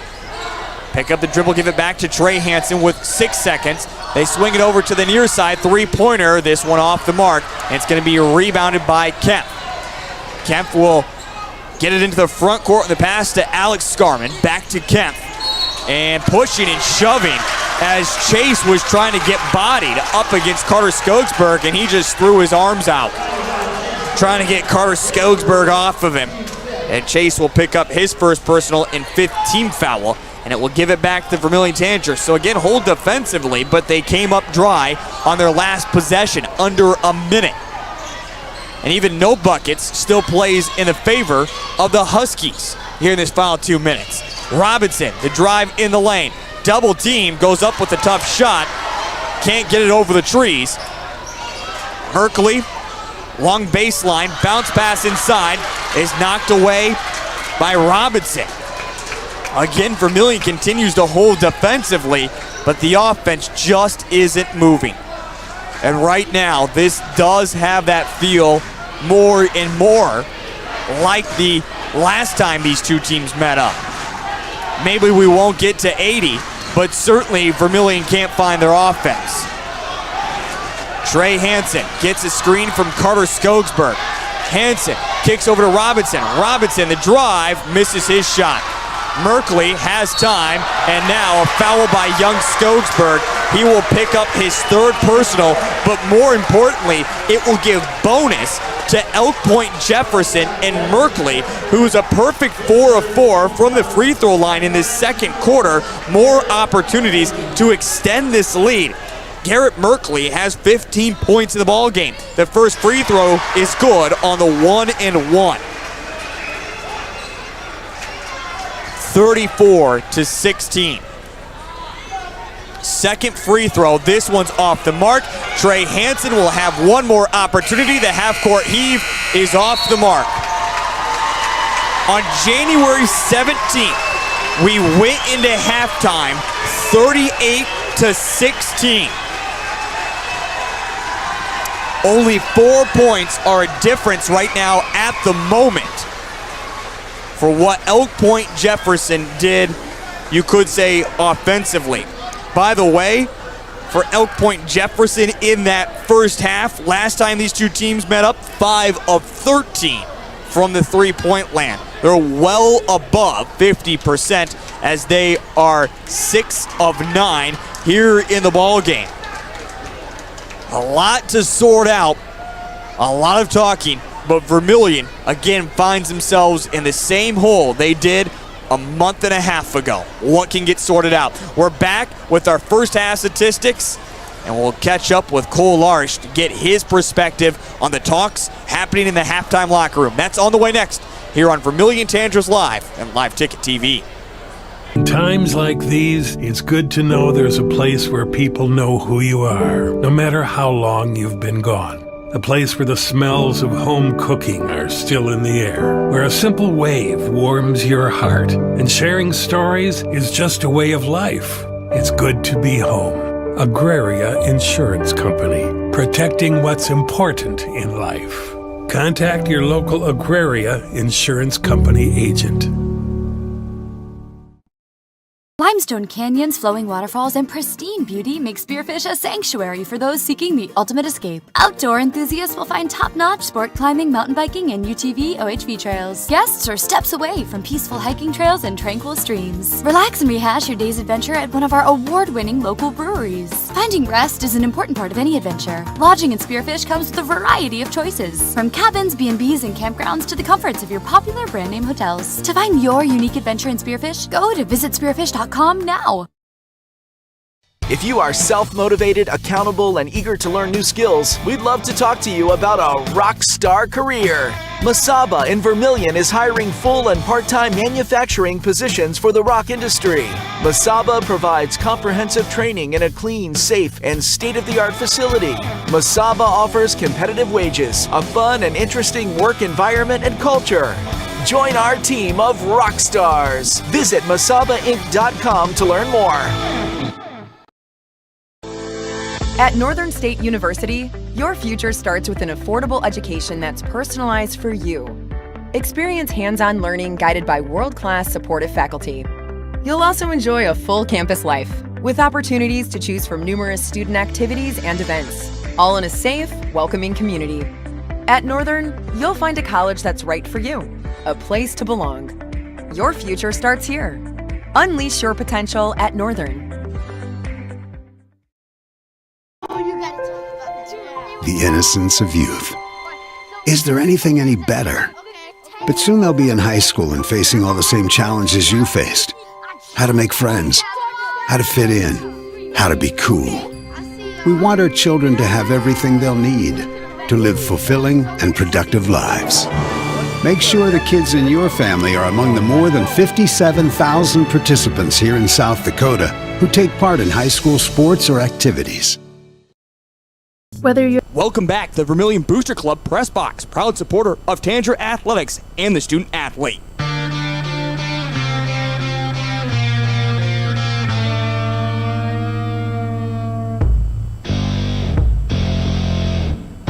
Well, it certainly is all about survival right now. 34-16.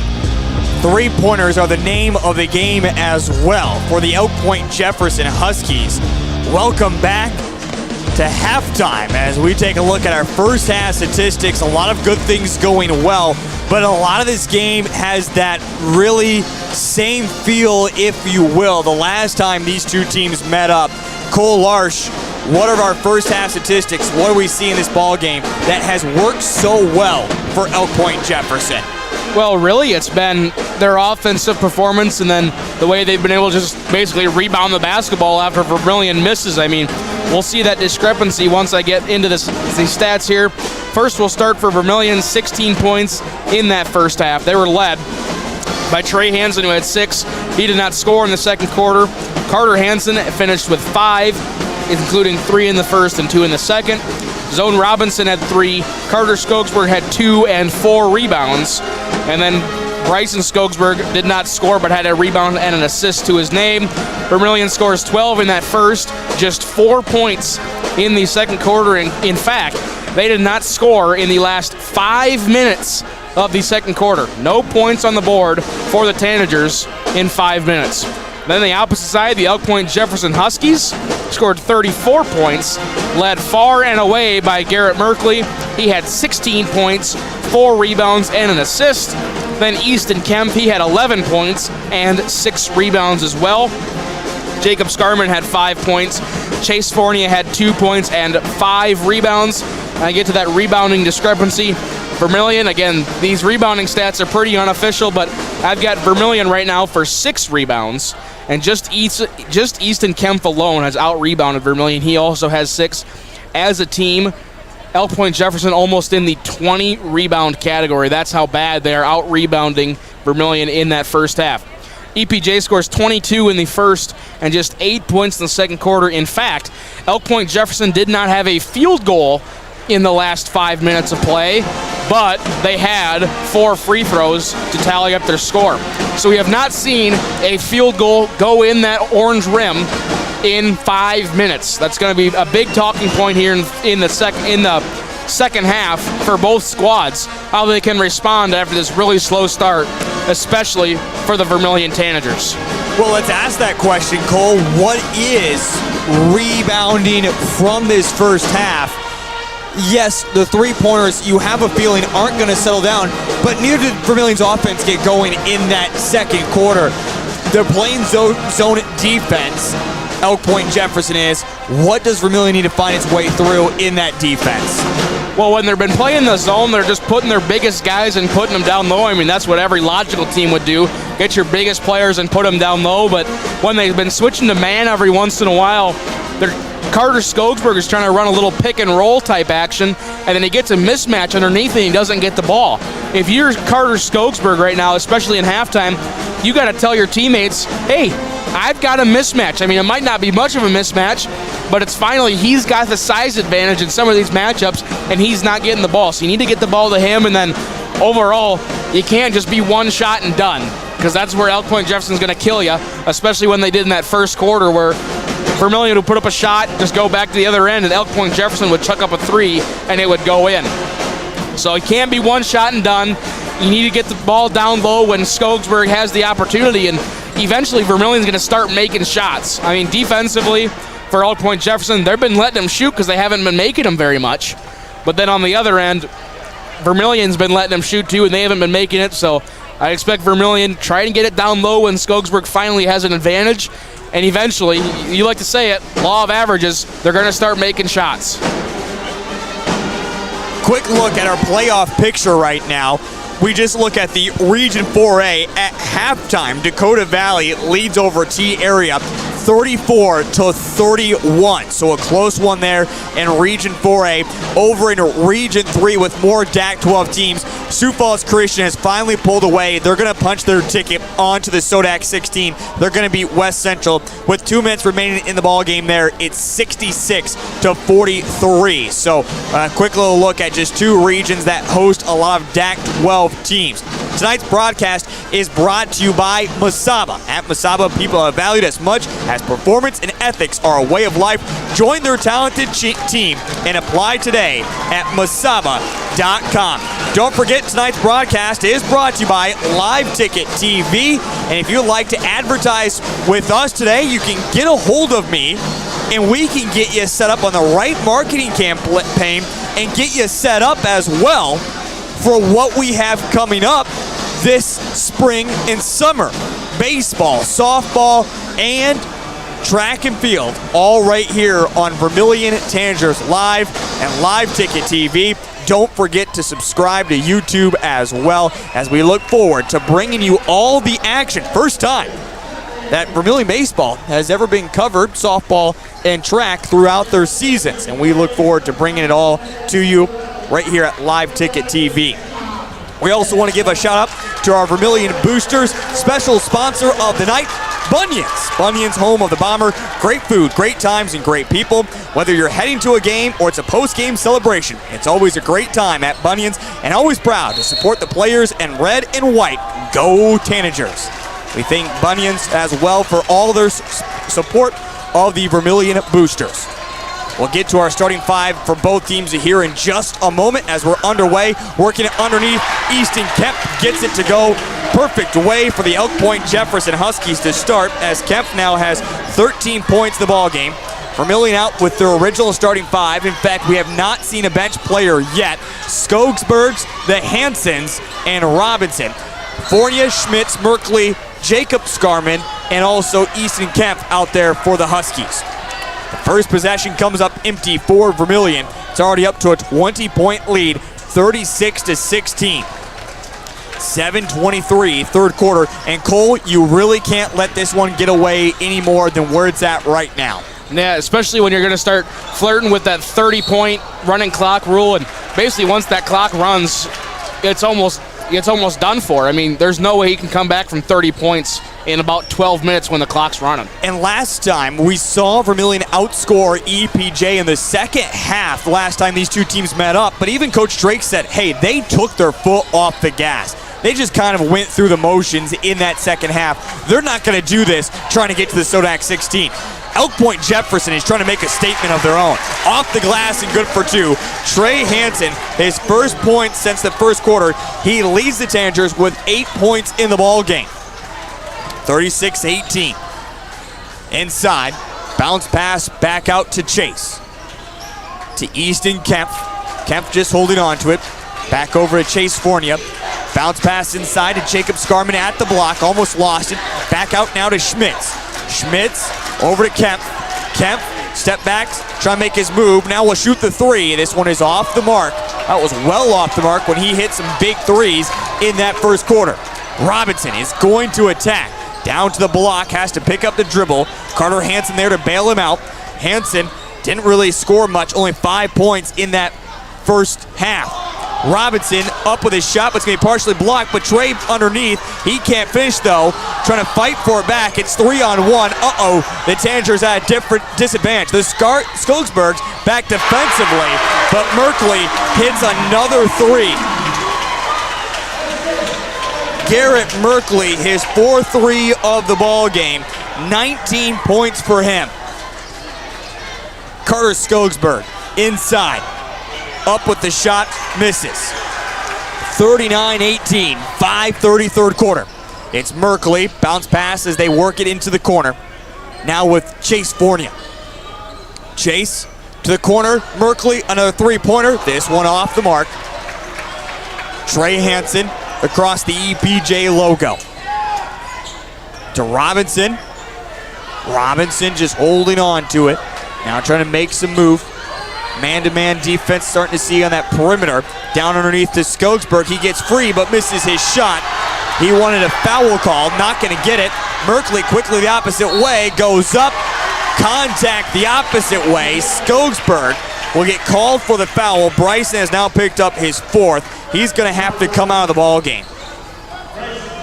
And Bryson Skogsberg, it's not maybe his fouls that have let him down tonight, it's his scoring, where he has not scored yet in the ball game.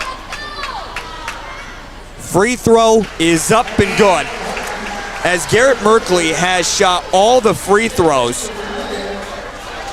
he's only missed one so far. They're now 5 of 6. Excuse me, 6 of 7, I apologize. And Garrett Merkley, 20 points. He misses the second free throw. So 6 of 8, Merkley alone. Hansen out to his brother Trey. Trey trying to get around Evan Fournier. Drives in, contact made, foul called. And there'll be free throws upcoming. Trey Hansen will toe the free throw line. Again, want to give some love to the Vermillion Boosters. We thank them for all their support. Didn't see a lot of people at meeting, but saw even more than what we usually have, so that was great. Of course, the meeting was this past Wednesday. First free throw, and we're always looking to add more. You can get a hold of the Vermillion Boosters today and become a member, always making brighter futures for the next up-and-coming Tanagers. 40-19. It's Merkley as they work it back to the top. To Devin Schmitz. The drive in. This one off the side of the backboard, but it's collected by Easton Kemp, and he easily collects for 2 points. 15 in the ball game for him. 42-19.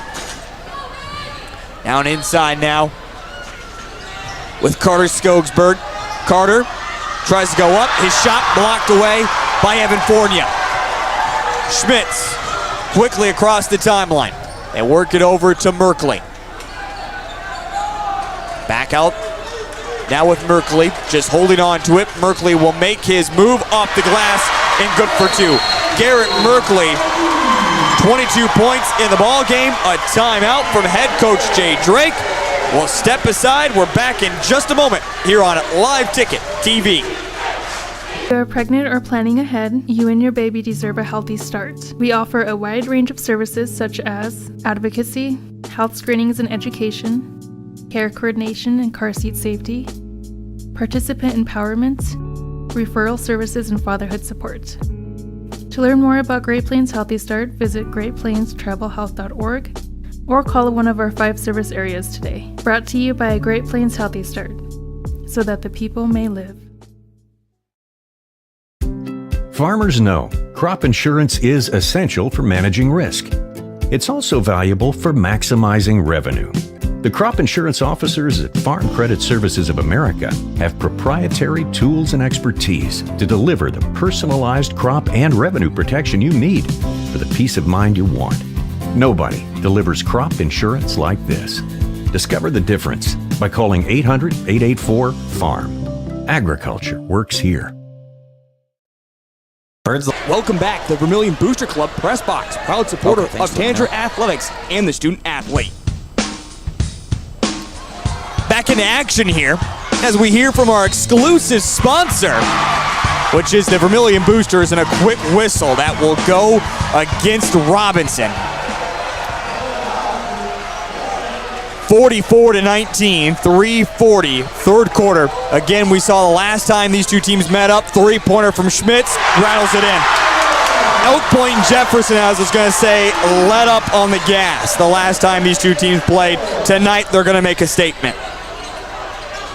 Coach Otkin takes a lot of pride in his group, and he has been one that a lot of people would say EPJ didn't even deserve to be in that 3 spot in this region. They deserve to be playing against Dakota Valley. Tonight, they want to leave no doubt in anyone's mind and head into the Sodak 16 making a big statement. Trey Hansen straight away 3, rattles it in. Bingo, Trey Hansen. And with that, Hansen now up to double figures, 12 points. Inside to Fornia, Robinson blocks it away, but draws the contact. A foul on Robinson, now picking up his 3rd personal of the ball game. 3rd team foul as well. And it'll be free throws for Evan Fornia. 47-22, 25-point lead. First free throw is good, and Evan has his first points of the ball game. And now 7 of 9 are the Huskies, make it 8 of 10. As Evan is able to hit both of them. 49-22, under 3 minutes remaining in this third quarter. Quick three-pointer, you betcha. Carter Hansen hits his second 3 of the ball game. He has 8 points, has scored in every quarter. Down underneath to Fornia, too strong off the glass. Rebounded, and Vermillion quickly into the front court. Hansen, another quick 3. The hot hand misses. Rebound, though, by Robinson. He lost it for a moment, goes back up, he misses, and it's going to be rebounded by Alex Scarman. The Huskies, baseline, to the top, three-pointer. This one in and out. Rebounded by Carter Skogsberg, as he'll go over to Robinson. Up to Roehrig. Roehrig fakes the pass, three-pointer off the front of the iron. This gym would have exploded on right underneath of us if Roehrig was able to hit that. Fornia will make the left-handed move, and charge taken by Roehrig as he planted his feet. Nice job by Connor. And a foul that will go against Evan, picking up his first personal in the 2nd team foul on the Elk Point Jefferson Huskies. And a timeout now called by head coach Jake Otkin. We're back in just a moment here on Live Ticket TV. Like Tanagers are great at flying out of the way to miss your car, deer, and other drivers are not. If you're in any kind of accident, bring your vehicle to Blaine's Body Shop in Vermillion. We repair your vehicle to pre-accident condition and handle the entire process from start to finish, including an accurate estimate and dealing with the insurance adjuster. So good luck to the Tanagers, and if you're in an accident, bring your vehicle to Blaine's Body Shop. Blaine's Body Shop. Automotive collision repair. Welcome back to the Vermillion Booster Club Press Box, proud supporter of Tanager Athletics and the student athlete. Tonight's broadcast is brought to you by Blaine's Body Shop. Blaine's has expanded, and now with more room than ever, Blaine's is your trusted source for auto body repair. And with growing, Blaine's is in need of more help to join their family. If you're interested, you can contact them today. They're looking for an auto body specialist. And don't forget, when you need auto body work done, take it to a Tanager alumni at Blaine's Body Shop. Vermillion will have it out of the timeout with Carter Hansen. He makes his move, but no space for him to find. Gets it to his brother, back to Carter. Now down to the other Carter, that's Skogsberg. As a flop by Merkley. The top with Rohrig over to Hansen. He'll shoot the three. It's off the mark. Rebound, though, by Carter Skogsberg. Oh, he was slapped. He was slapped and a foul easily missed. 49-25, under 90 seconds remaining in this third quarter. Jacob Scarman, Chase Fournier, Easton Kempf to Merkley. And Elk Point Jefferson going to take a little bit of air out of the ball and work some of this clock because they're down to 10 on the shot clock. Drive in Merkley, charge taken by Carter Skogsberg. And Merkley will pick up his first foul of the ball game and the third team foul. 49-25, 1:06 third quarter.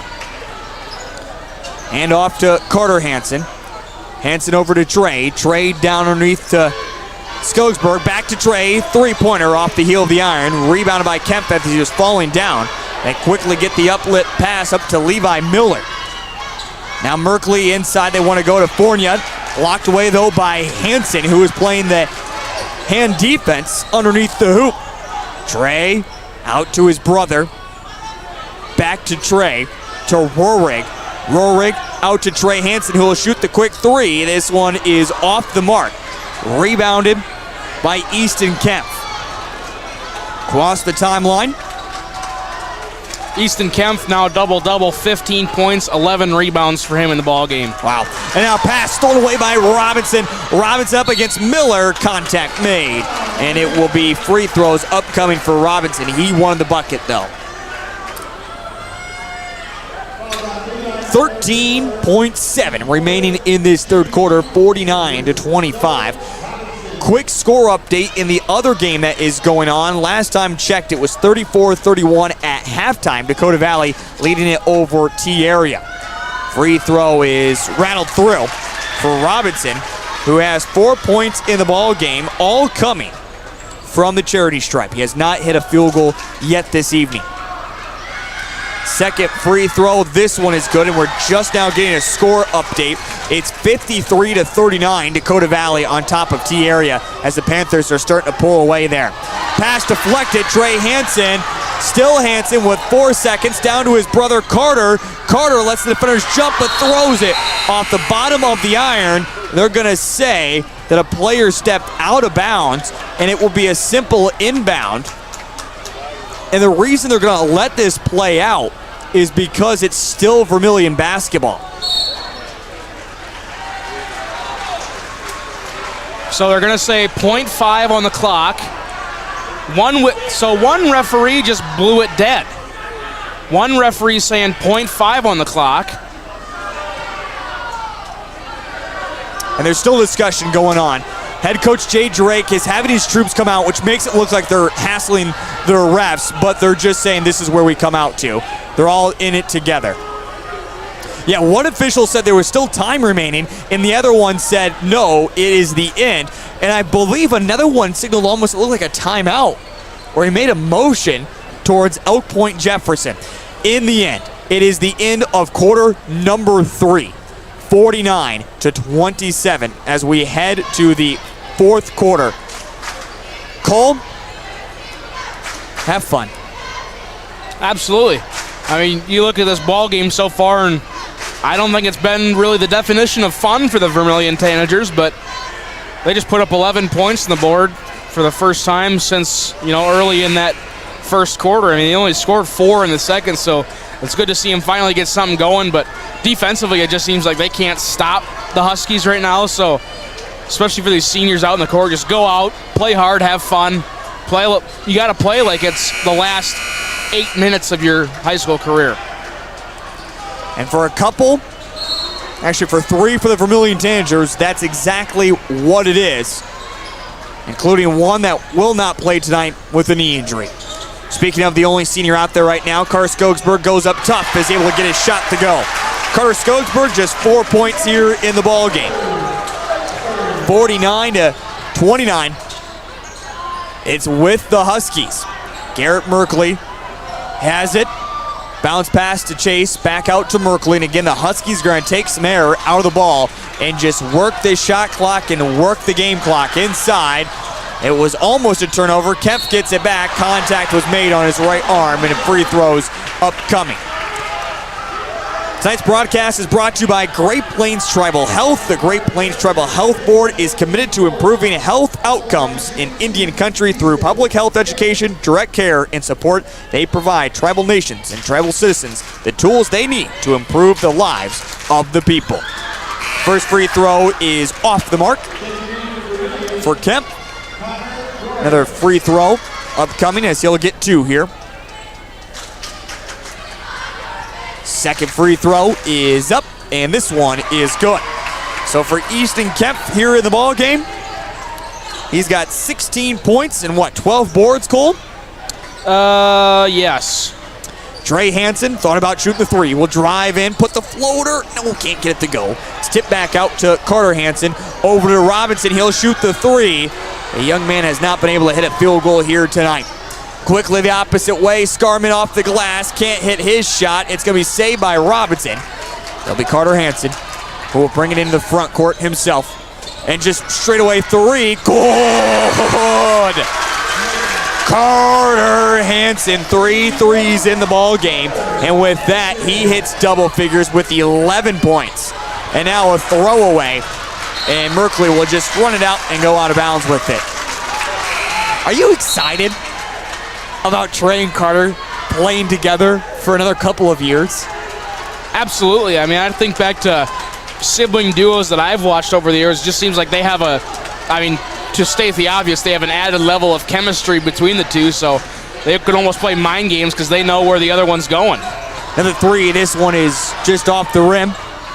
I can speak of that as well, getting to play with my brother during my career in sports. It meant something special. As you mentioned, you knew you were on the same page without ever talking. You spent all those hours playing together. 3-pointer, this one is good. 3-pointer by Alex Scarman, his first points of the ball game, and it's another 3 for the Outpoint Jefferson Huskies. Over to Rohrig. Robinson, the left-hand dribble, puts up the off-balance shot, a foul called. He'll be shooting 2 free throws. And it was great, of course, to see the 2 Skogsberg brothers play, Bryson and Carter. It'll be exciting to see Carter as well continue to play at the collegiate level for football. And it's, of course, going to be really exciting to see Bryson grow up as just an 8th grader. And that's one thing about this Vermillion team. Over the past 2 years, we've been talking about the talent that just keeps leaving. This is one of those years that, yes, we're going to lose 4 important seniors. But the talent, certainly a lot of it coming back for next year. Remember, only 10% of the offense came back for this year. And now we're going to be talking about 80 plus the offense coming back heading into next year. Evan Fournier has it along the near wing. Merkley drives underneath the Kemp. It's off the glass. And it feels like I might be singing the swan song, if you will. Certainly am. 55-32 as it's up to a 23-point lead. Hansen drives in, has his shot blocked away. Merkley, bounce pass over to the corner, 3-pointer. This one is off the mark. Fight for the basketball. Fournier loses it. No, got it back, and they say timeout called by Coach Odkin. We'll keep it right here. Again, tonight's broadcast and special spotlight for the Vermillion Boosters is Bunyan's. Bunyan's, home of the Bomber. Great food, great times, and great people. Whether you're heading to a game or post-game celebrations, it's always a great time at Bunyan's, and always proud to support the players in red and white. Go Tanagers from Bunyan's. Of course, have to give a huge shout out to the Vermillion Boosters supporting Vermillion and the student athletes. The Vermillion Boosters always giving back. You can check out their online clothing orders with a portion of sales going back to the students. Fans, we're not done. We're going to be done with basketball the way this one is heading, but it's going to be less than a month's time, and we'll be back with you again for the baseball softball season. It all begins in less than a month. In fact, 24 days away first softball game is set and scheduled for March 27th, right here on Vermillion Tanagers Live and Live Ticket TV. We look forward to bringing you all the action. Cole, are you ready for that? About as ready as I can be right now on March 3rd with their snow still being on the ground. A pass that's going to be kicked out of bounds by Merkley. You going to be working on your spring and summer bod? You are funny. I'll get the old farmer's tan going, about a little above the elbow down, be nice and tan. My knees down, that'll be nice and tan. I'm going to try to spend some more time on the boat this year. I always say that, and it never happens. And yeah, you can see my farmer's tan. It gets pretty bad. Inbound to the Hansen. He went from Carter to Trey. Over to young Skogsberg. Skogsberg trying to make his move. He's picked up 4 fouls. Haven't seen him much. Missed shot. His brother gets the rebound back up, and he can't get the go. But he'll be shooting free throws. And it's already crazy. I mean, talk about snow on the ground, but of course the track team has already got their first full week of practice in. It's hard to get ready for track when you have to constantly be spending it inside. Free throw is off the mark. Another free throw coming up from Carter Skogsberg. And that's a guy who runs the average 5K on a treadmill. And I'll tell you what, it gets pretty boring after minute number 1. Second free throw, this one is good from Carter Skogsberg. And it gets a little tough on the legs eventually. 55-33, 4:37, fourth quarter. As it's with Devin Schmitz, goes in. Oh, they didn't call the man maker against Carter Skogsberg. Even Schmitz stopped as though they were going to call it against him. And then jump ball called. Possession arrow favors EPJ. By the way, as they head to the fourth quarter, 57-47, DV on top of T area. A lot of games began at 7 o'clock tonight. Of course, you can check on the bottom of the screen there. The RSS feed has all the scores from across the state of South Dakota, including girls AA Sodak 16 action that is happening. Kemp tries to go in. They say he travels as he juggled it, and it will give it back to the Vermillion Tanagers.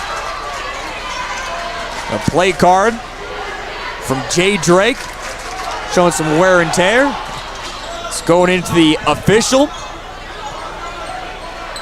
He's going to coach his boys up to the last second. Trey Hansen, NBA 3, this one off the front of the iron. 55-33, a 22-point lead.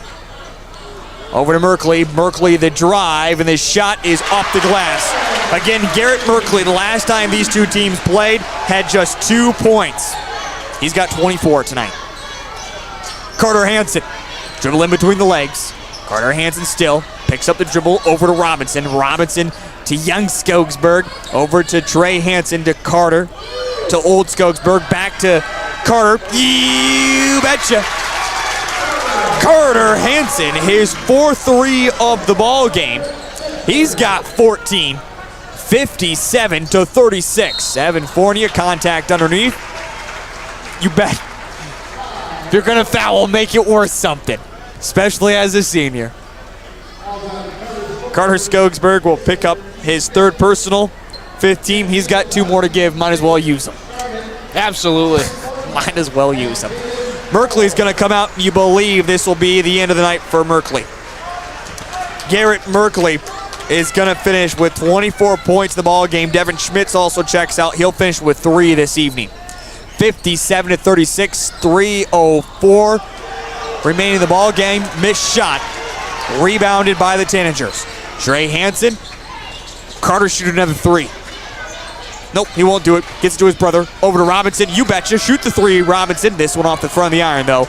Rebounded by the Huskies. Oh, pass.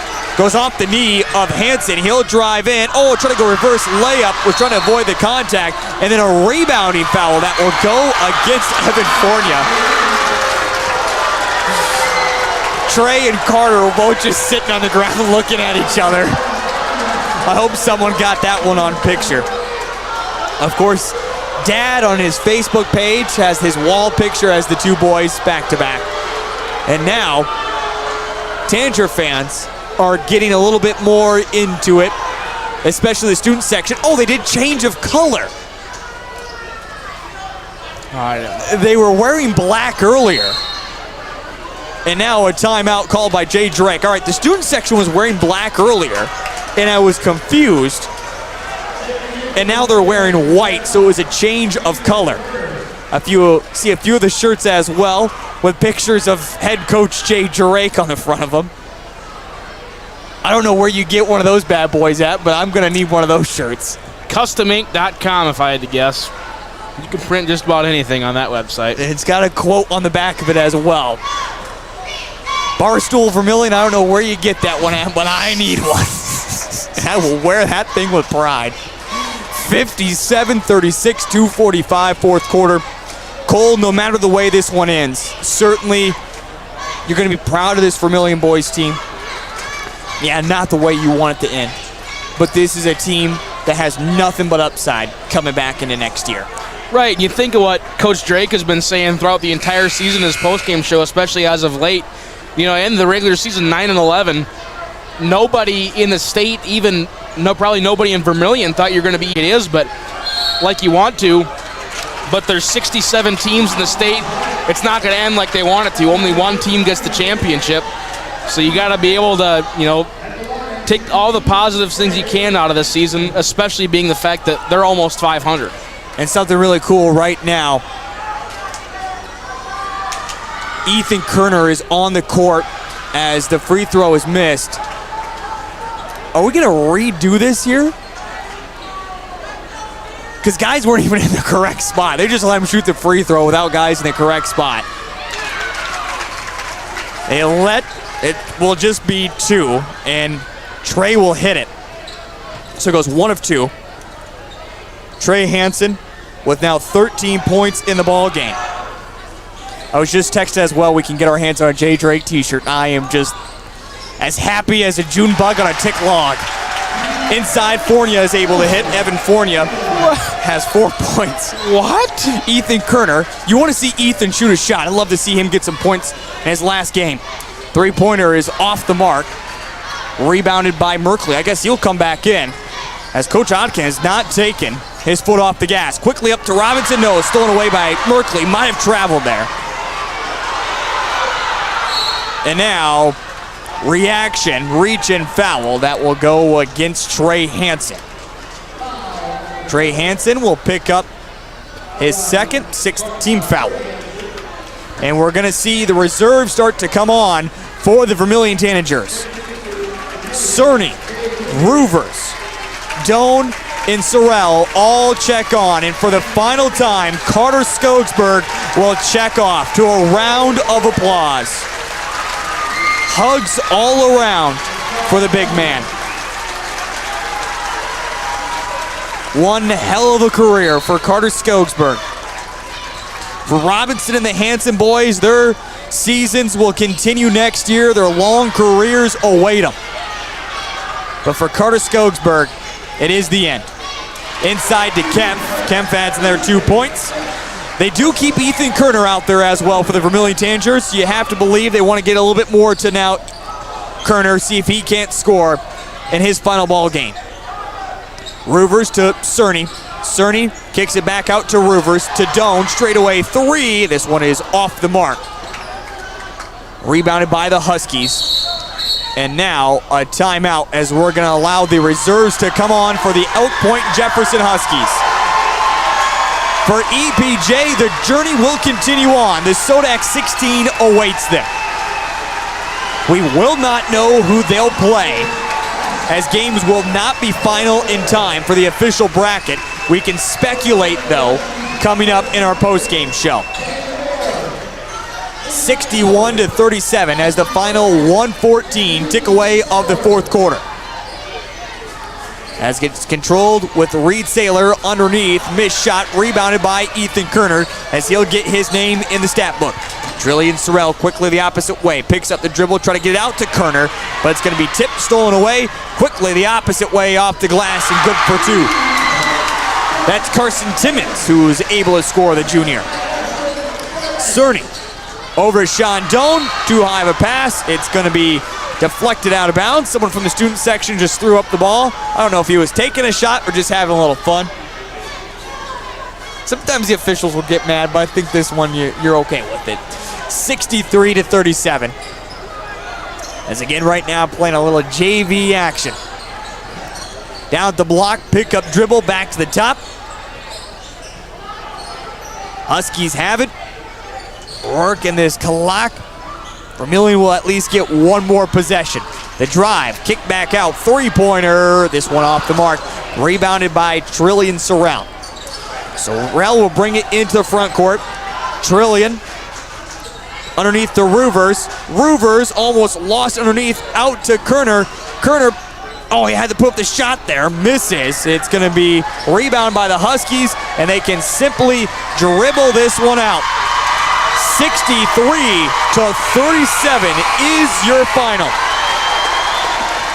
As the Elk Point Jefferson Huskies will advance on to the SODAG 16.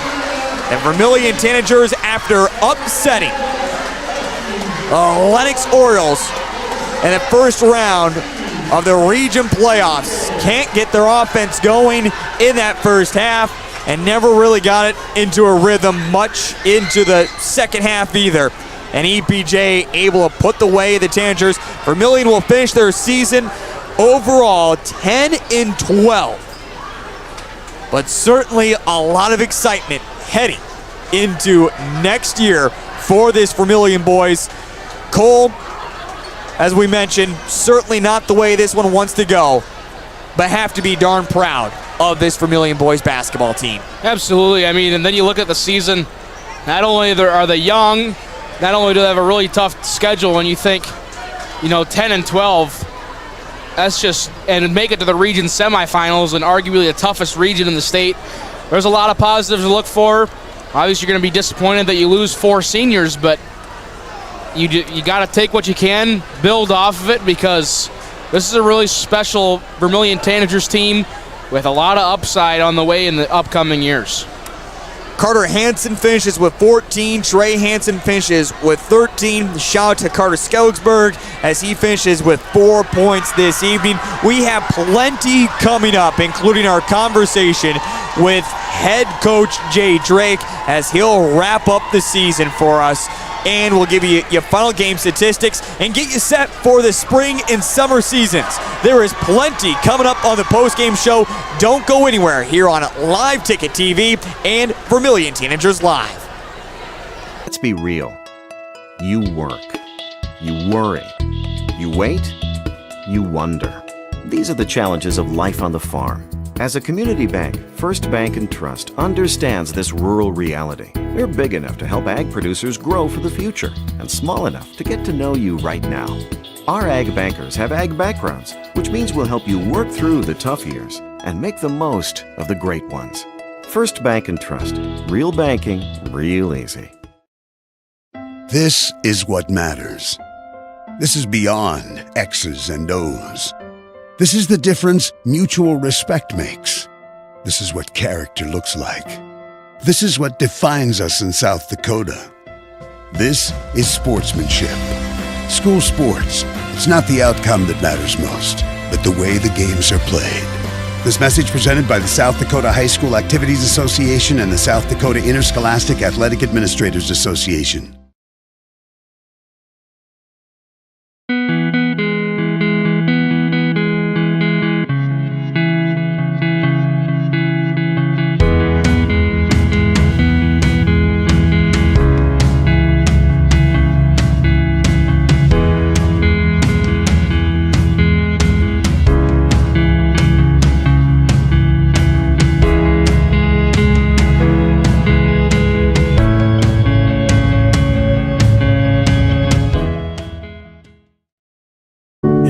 Like these, it's good to know there's a place where people know who you are, no matter how long you've been gone. A place where the smells of home cooking are still in the air, where a simple wave warms your heart, and sharing stories is just a way of life. It's good to be home. Agraria Insurance Company, protecting what's important in life. Contact your local Agraria Insurance Company agent.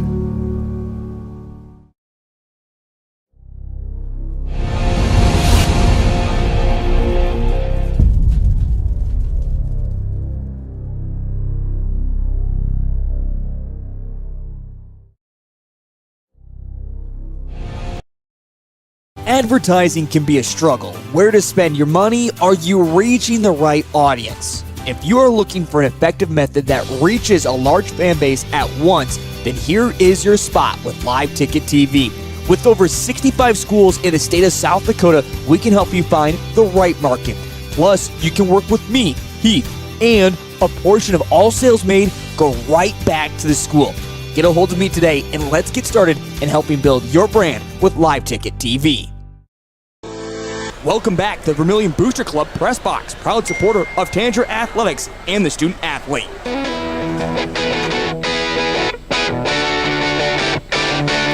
The post-game show is just getting underway. Great to have you along here on Live Ticket TV and Vermillion Tanagers Live. Certainly this one doesn't end the way the Vermillion boys were hoping to, especially after their upset the other night against Lennox. But there's a lot that's going to be exciting for this group of gentlemen heading into the seasons to come. But before we talk more about what is coming up and our conversation with head coach Jay Drake, let's get our final game numbers as we bring in our producer, Cole Larsh.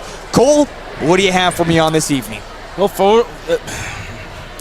you want to restart? Do you want to take a break again? I want to do a quick little mental reset. All right, we're ready to go. First, for the Elk Point and Jefferson Huskies, 63 points led by Garrett Merkley. He finishes with 24 points, 8 rebounds, and an assist and 2 steals. Easton Kemp finishes with 20 points and 17 rebounds underneath. After that, not a whole lot of scoring, pretty balanced off that, so we're just going to go down as we see it by number on the roster. Chase Fournier, 2 points, 6 rebounds, and an assist. Devin Schmitz, 3 points and 2 boards. Carson Timmons, pitches in 2. Jacob Scarman, 5 points, 2 boards. Alex Scarman, 3 points, 3 boards. Caden Moore records a rebound. Ashton Fairbanks records a rebound. Evan Fournier, 4 points, 5 boards, 2 assists, and a block. And then Hudson Kemp with a board and an assist. They score 22 in the first, 8 in the second, 15 in the third, and 14 in the fourth for a total of 63. Then on the opposite side for the Vermillion Tanagers, they're led by Carter Hansen, who finished with 14 points, 3 rebounds, and Trey Hansen, who finished with 13 points, 2 rebounds. After that, Carter Skogsberg finished with 5 points, 10 rebounds, 2 assists, 2 steals, and 2 blocks. And then Zone Robinson also pitched in 5 points, all on free throws, as well as 5 rebounds. Bryson Skogsberg did not score, but he recorded a rebound and an assist. Ethan Kerner recorded a rebound, and Trillian Sorrell recorded a rebound as well.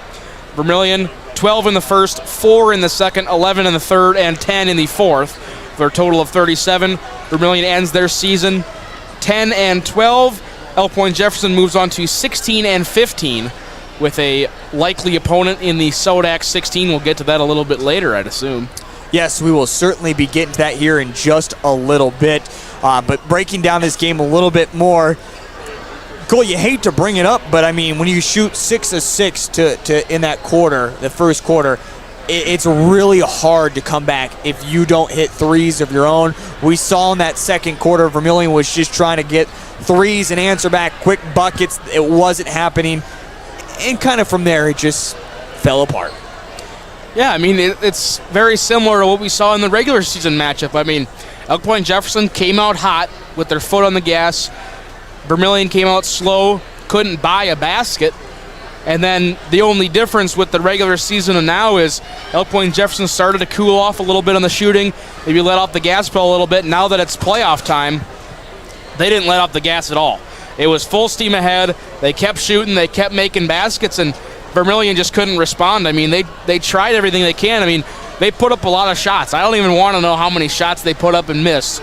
But it's just kind of how it went for Vermillion. They couldn't buy a bucket. You know, you look in that second quarter, that was their biggest chance to get back in it. They held Elk Point Jefferson to just 8 points, and they held them field goal less for 5 minutes, that last 5 minutes of the second quarter. But it was just Vermillion's offense couldn't get anything going on the back end, and that's kind of how we got our final score here. Elk Point Jefferson shot hot. Vermillion did not. Don't forget, coming up here in a month's time, we'll have plenty of spring sports for you, including baseball, softball, and track. If you're ready to advertise, get a hold of me today. And don't forget, 20% of the money of your advertising dollar, if you will, goes directly back to the school. It's a benefit, a win-win for everyone. Again, just get a hold of me today and we'll get you set up on the right advertising package, and that includes all year round. So baseball, softball, track this spring and summer. Then all of a sudden you snap your fingers, it will be soccer, football, volleyball season. And all of a sudden you snap your fingers again, it's basketball, wrestling. We'll have it all covered for you as well. We're looking forward to it. Cole, I don't know if you have the final score maybe pulled up in front of you here at the moment. Oh, you're watching that game. 67-59. What did you expect that I was doing? I don't know why my mind thought you were not paying attention to Mount Vernon Plankinton. 67-59. Last time checked, Dakota Valley was leading it over T area. And one game that is final, Sioux Falls Christian punched their ticket to the Sodak 16, beating West Central 71-46. In other games, Wabash Summit is on to the Sodak 16, beating Tispazina 44-36. Groton area beats Millbank 48-39. No upsets there. Also, Sioux Valley beats Dual 77-56, and Hamlin beats Clark Willow Lake 55-35. Again, no upsets there. We could see an upset brewing in Region 3. In Region 5, Cole, how are the boys doing? MVP is up 64-44, just under a minute to play in the fourth quarter. You're about as happy as I am getting a Jay Drake t-shirt. Hanson, the 3 seed, got the win over the 2 seed Platte Geddes 59-46, so a slight upset there. In Region 6, McLaughlin beats Mobridge 43-35, and also Miller holds on to beat Crow Creek 68-66. Region 7 continues on, and Region 8 continues on. So again, we have speculation of what the playoff picture is going to look like. What do we got here? I'm trying to see, where would Elk Point Jefferson fall in this They would scenario? fall the 9 seed. Now let me pull it up here. Currently, as it sits right now, with all the final scores in, Elk Point Jefferson would go to the 9 seed. And let's see if I can't plug in any other games. I don't think it should matter too much. Yeah, Hanson would go to the 14. Yep. So Elk Point Jefferson would play your boys, Mount Vernon Plankinton. Well, we know where Cole and I are going to be at on Tuesday, it looks like, covering some EPJ. For sure me. And Mount Vernon Plankinton and Elk Point Jefferson. But yeah, should be a lot of fun. Those are just some quick look at scores as we right now await head coach Jay Drake and looking over to the locker room. No one has emerged yet. Cole, we're going to certainly talk about it with Jay coming up here in just a moment.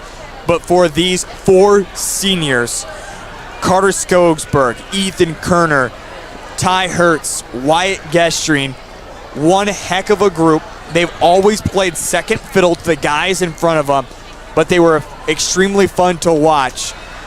And you can't say enough great things about them and their leadership they had with this season and what they had to go through.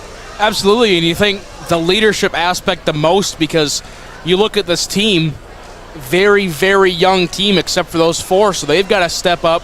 You know, even if not all of them play all the time, you've still got to step up, lead the team, you got to lead the way and just be almost a leader, a role model, and a mentor to these other players. So, you know, they took on a big role, and I think they did a pretty dang good job of it. I mean, you look back at their season, like you said, maybe not the greatest of seasons 10 and 12, but you hung in there with a good Dakota Valley team. Obviously, you took your losses against some other teams. You upset Lennox in the region play. I mean, a lot of that stems from the leadership of the seniors because if without them really pointing the rest of the team in the right direction and where to go and how to work hard and practice and et cetera, I mean, this Vermillion Tanagers team could be completely different right now. I mean, we could not even be playing right now. The Hansons, we talked about it during the broadcast, and I mentioned it as well. I'll never forget when I was a freshman, when I got to play with my brother as a senior, kind of like the old and young Skogsberg, as I've kind of nicknamed them. And it was that communication that you never had to say anything to one another because you just knew the connection you had to play. It was such a fun opportunity. Of course, very sad when it was all over with. but you have the Hansons that are coming back. Bryson Skogsberg, he grew up in front of our eyes, and as everyone says, the kid has a little bit of swagger to him, which certainly is going to be needed. And then you just go down the list. The coach's son, Cade Ruvers, Landon Cerny is only going to get bigger with size and certainly going to be a monster as a junior coming back next year. Connor Rorick going to be a senior. Sorrell is going to continue to grow. Sean Doan. I mean, the list goes on and on. There's so many great basketball players coming back, and even the youth in the lower grades is also very talented. Nothing but upside for this Vermillion squad. Yeah, that's kind of one of the, almost you got to say one of the best parts of having such a young team is, you know, there's always next year, and it's usually going to be pretty dang good because all these younger players coming back. So lots of things to look forward to if you're Vermillion, especially coming up not only next year but the years following. When you look back, you look at Bryson Skogsberg, an 8th grader. He's got 4 years of varsity time left, so it's going to be really cool to watch him. And there's not often you think of that. And I remember back watching Emily Fox as a 7th grader lead a team to state, and I'm like, she's going to have 5 more years of varsity basketball left. Oh, she's not even a senior yet, and she's still out there playing. It's just crazy to think about. So, yeah, lots of upside for this Vermillion squad, and you got to take the positives where you can from this season. It was a long talk in the locker room. Head coach Jay Drake has emerged, so we'll catch up with him here in just a moment. In fact, last time we were here in Elk Point, Jefferson, we did not catch up with him because it was just a long conversation. He's even made that joke. Sometimes, Heath, I just get a little long-winded, if you will, but he'll be coming up here in just a moment, and should be really fun and exciting. So, and breaking news, there it is. Dakota Valley beats T-Area 74-65, and with that, Panthers win their 49th straight game, tying the Custer team from 1989 to 1991 for the longest Class A boys basketball winning streak.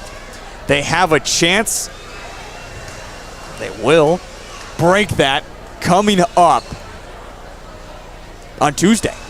They're going to play Miller, a team that's just above 500. As of right now, the way things are stacked up. So, congratulations to Dakota Valley, another DAC-12 team. And as we mentioned, Cole and I did a 605 sports preview show, and we talked about how good that team is going to continue to be as well, now that they have something to play for with Randy Rosenquist Sr. As he had a stroke, our thoughts and prayers go out to him and his family. We're going to take a quick timeout. When we come back, head coach Jay Drake is on the way next here on Vermillion Tanagers Live and Live Ticket TV.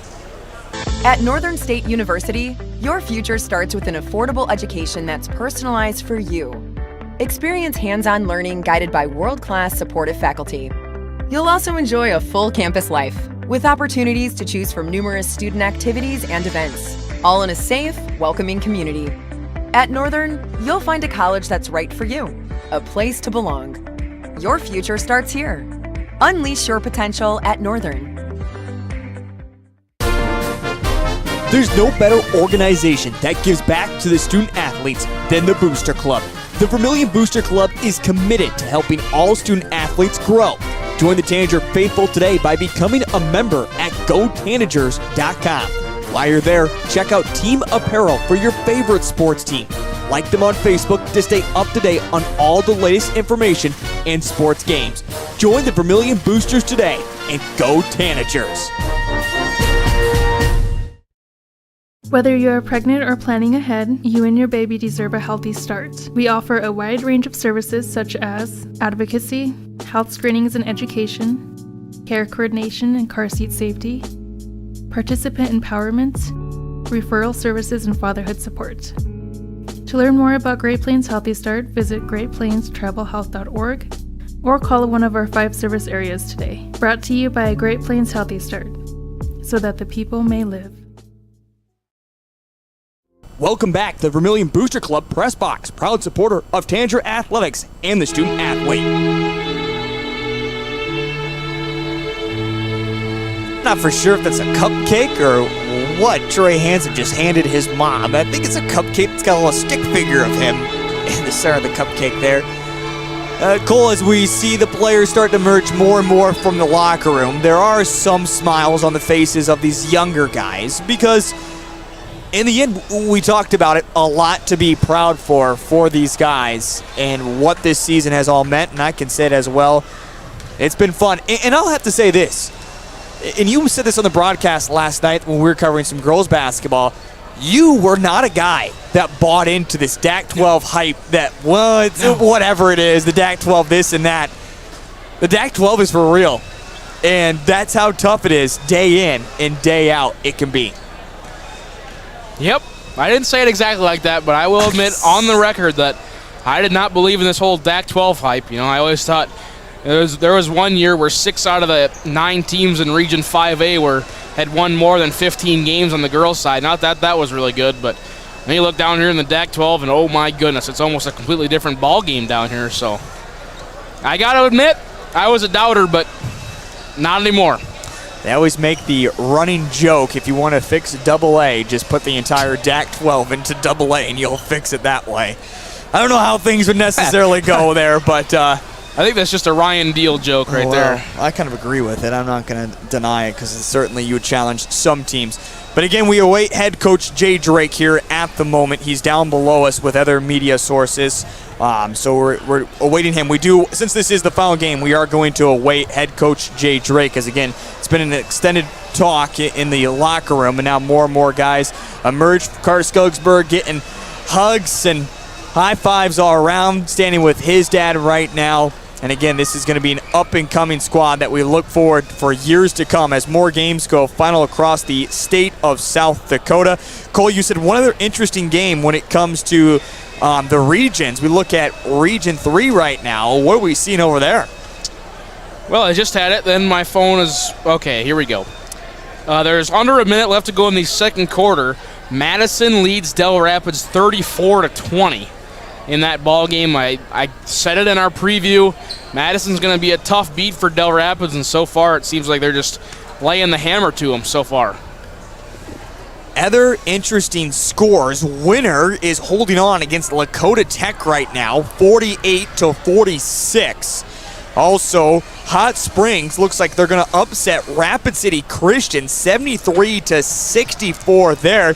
Again, Rapid City Christian receiving votes. Winner was number 4, so there's some kind of interesting scores here as of late. Red Cloud is beating Pine Ridge right now at halftime, 25-24. Otherwise, almost everything else goes to chalk for this evening. We talked about really upsets, not a whole lot of them out there for this evening, which we kind of expected to happen. I think if maybe anyone saw a big upset, if you will, happening tonight, it would have been here in Elk Point. On the opposite side, quick take a look, as again, we are awaiting head coach Jay Drake to come up here and have a conversation. So that's why the post game continues to hang on here. We hope to have him here in just a moment. But in AA, girls Sodak 16, Dakota State, O'Gorman beats Rapid City Central 63-26. Harrisburg beats Spearfish 35-30. Sioux Falls, Washington beats Sioux Falls Roosevelt. That's an interesting score, 53-40 there. Sioux Falls Jefferson beat Aberdeen Central 57-41. Pierre beats Brookings 68-42. Brandon Valley beats Mitchell 49-53. Rapid City Stevens over Huron 62-48. And also Watertown beats Sioux Falls Lincoln 38-36. That's girls AA. Teams win, have moved on to the state tournament. We can sit around and talk about how things didn't go right. We can talk about the threes from Elk Point Jefferson. Coach, I mean, there's a lot that you can circle that just seem to go right tonight, if you will, for Elk Point Jefferson, and then the size inside, rebounding, really help on second opportunities. Yeah, obviously a disappointing night. We had the perfect blueprint on Tuesday night against Lennox, and we withstood the kind of the early knockout punch. And it's no different tonight. We are coming in here, and basically you're trying to, they're going to go for the knockout blow early. You're trying to stick around and give yourselves a chance, and that's the disappointing part. We never got settled in on either end. sometimes maybe if you kind of get settled in, get a rhythm offensively, that can carry you for a little bit until your defense comes around. Or the other night we struggled offensively early. But we settled in defensively, got stops, and grinded out some possessions to get us back in the game. The threes in the first half, obviously. Yep. And it's hard because you can say they hit some shots. 7 of 8, I think, is what we had them for in the first half on 3. They were 7 of 8. We were 2 of 12. But some of that's our defense, too. And I think a huge key early on, we had like 3 possessions early in the game where we literally either had a kind of a loose ball hanging out there or a rebound come down and hit our hands. Yep. And end up in their hands, and they scored on all 3. Yep. And it was 7 points. A 3 and 2 2s out of that thing. And those are things that help teams. It sounds crazy to say, well, coach, you got beat by 26, and that's 3 right. possessions. But especially early in the game and getting a team in a flow and a rhythm, that those are possessions we got to finish off. And we did some things tonight that I thought we lacked some discipline, and we weren't fundamentally sound on both ends. Slow on some rotations. And that's the thing is they are a matchup nightmare. The game of basketball is you always hear all the time, you can play these great teams, but you match up well. And then there's some teams you just don't match. And this we knew in the regular season, and then obviously going into tonight, it's a matchup nightmare for us. But then when we lack some of the discipline and aren't fundamentally sound, especially on the defensive end, it's going to hurt you. And then Merkley was a huge key in the first half. Yeah. I think he had 16 points at halftime. A couple of them were off those extended possessions for them. But he matched us. And we had 16 as a team. He had 16 as an individual. And in reality, he's their 5th option in that starting 5. Yeah.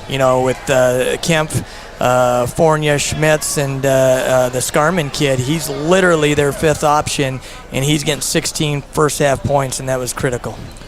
I think we can continue to pick apart this game, but let's not do that. First, let's begin with the youth of this team. We knew coming into this season 10% of the offense was returning.